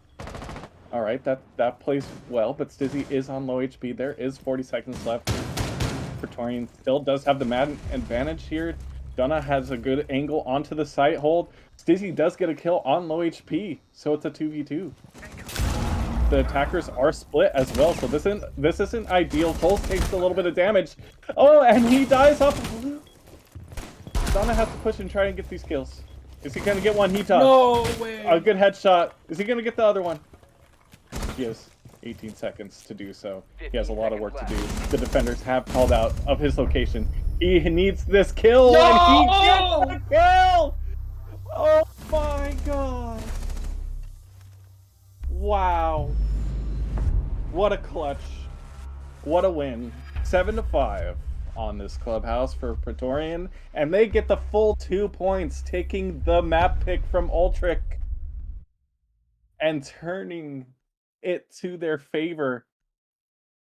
Look at Luke and Prophet to 12 kills each. Look at Cole's 11-9. Oh, that should have been an overtime. That really should have been. That was an amazing play. Just to say that it's ended. We want the full points. Great shots, great stuff. Not a better match of Siege, honestly. That was a great map. Yeah, two teams just dogging it out, like just a dog fight. They two just way too evenly matched. And at the end of the day, I mean, it didn't go into overtime. It didn't end in a Praetorian to walk away with the full 3 points. 3 points, full 3 points. And I mean, an important win, a good win for them as they introduce themselves at a talent league and they show you guys their little spark and how they're going to play for the rest of the season. And you Yeah, we saw it right there. I mean, they have some competition to look forward to. They have LFO and QBG on top. You know, those are two pivotal teams that they have to face against at some point. So, you know, there are teams to be worried about, but that is a good first win, especially inside of their major inside of the major standings and being a team that's newly brought into the talent league. So it's good stuff. And in terms of, you know, the rankings for the minor league match that we saw not too long ago, I mean, it felt like forever ago, but it wasn't that far. It wasn't that far. We all remember what happened, didn't we? No, Goldinis or Goldinis take the #1 spot into this week. So you know they are the team to look for in terms of you know who to watch. But you know, okay, great stuff. I'm so excited just to have Talent League back for our season 7, and it's just going to be amazing to watch these teams unfold and to see these matches. Yeah, I just want to know if we have an interview because if not, then We do not. no. Okay, so no interview. Sorry, to the Ultra. No, sorry to the Praetorian players and the coaches and stuff like that. We won't be having an interview, and sorry to the fans if you wanted your questions to be answered. But that will be all for me and Souls. I have been 1B again. This is Souls, great caster, good person, and this has been Talent League Season 7. This is only the beginning, so let's look forward to the end, I guess. Yeah, make sure to tune in on Monday, April 25th. Stream's gonna start around 6:45 CST, so be sure to tune in then. It will be QVG versus Humble Academy, and we will have our lovely staff ready to go and for you to enjoy viewing it. But that is all from us. Enjoy your night. We will see you next time.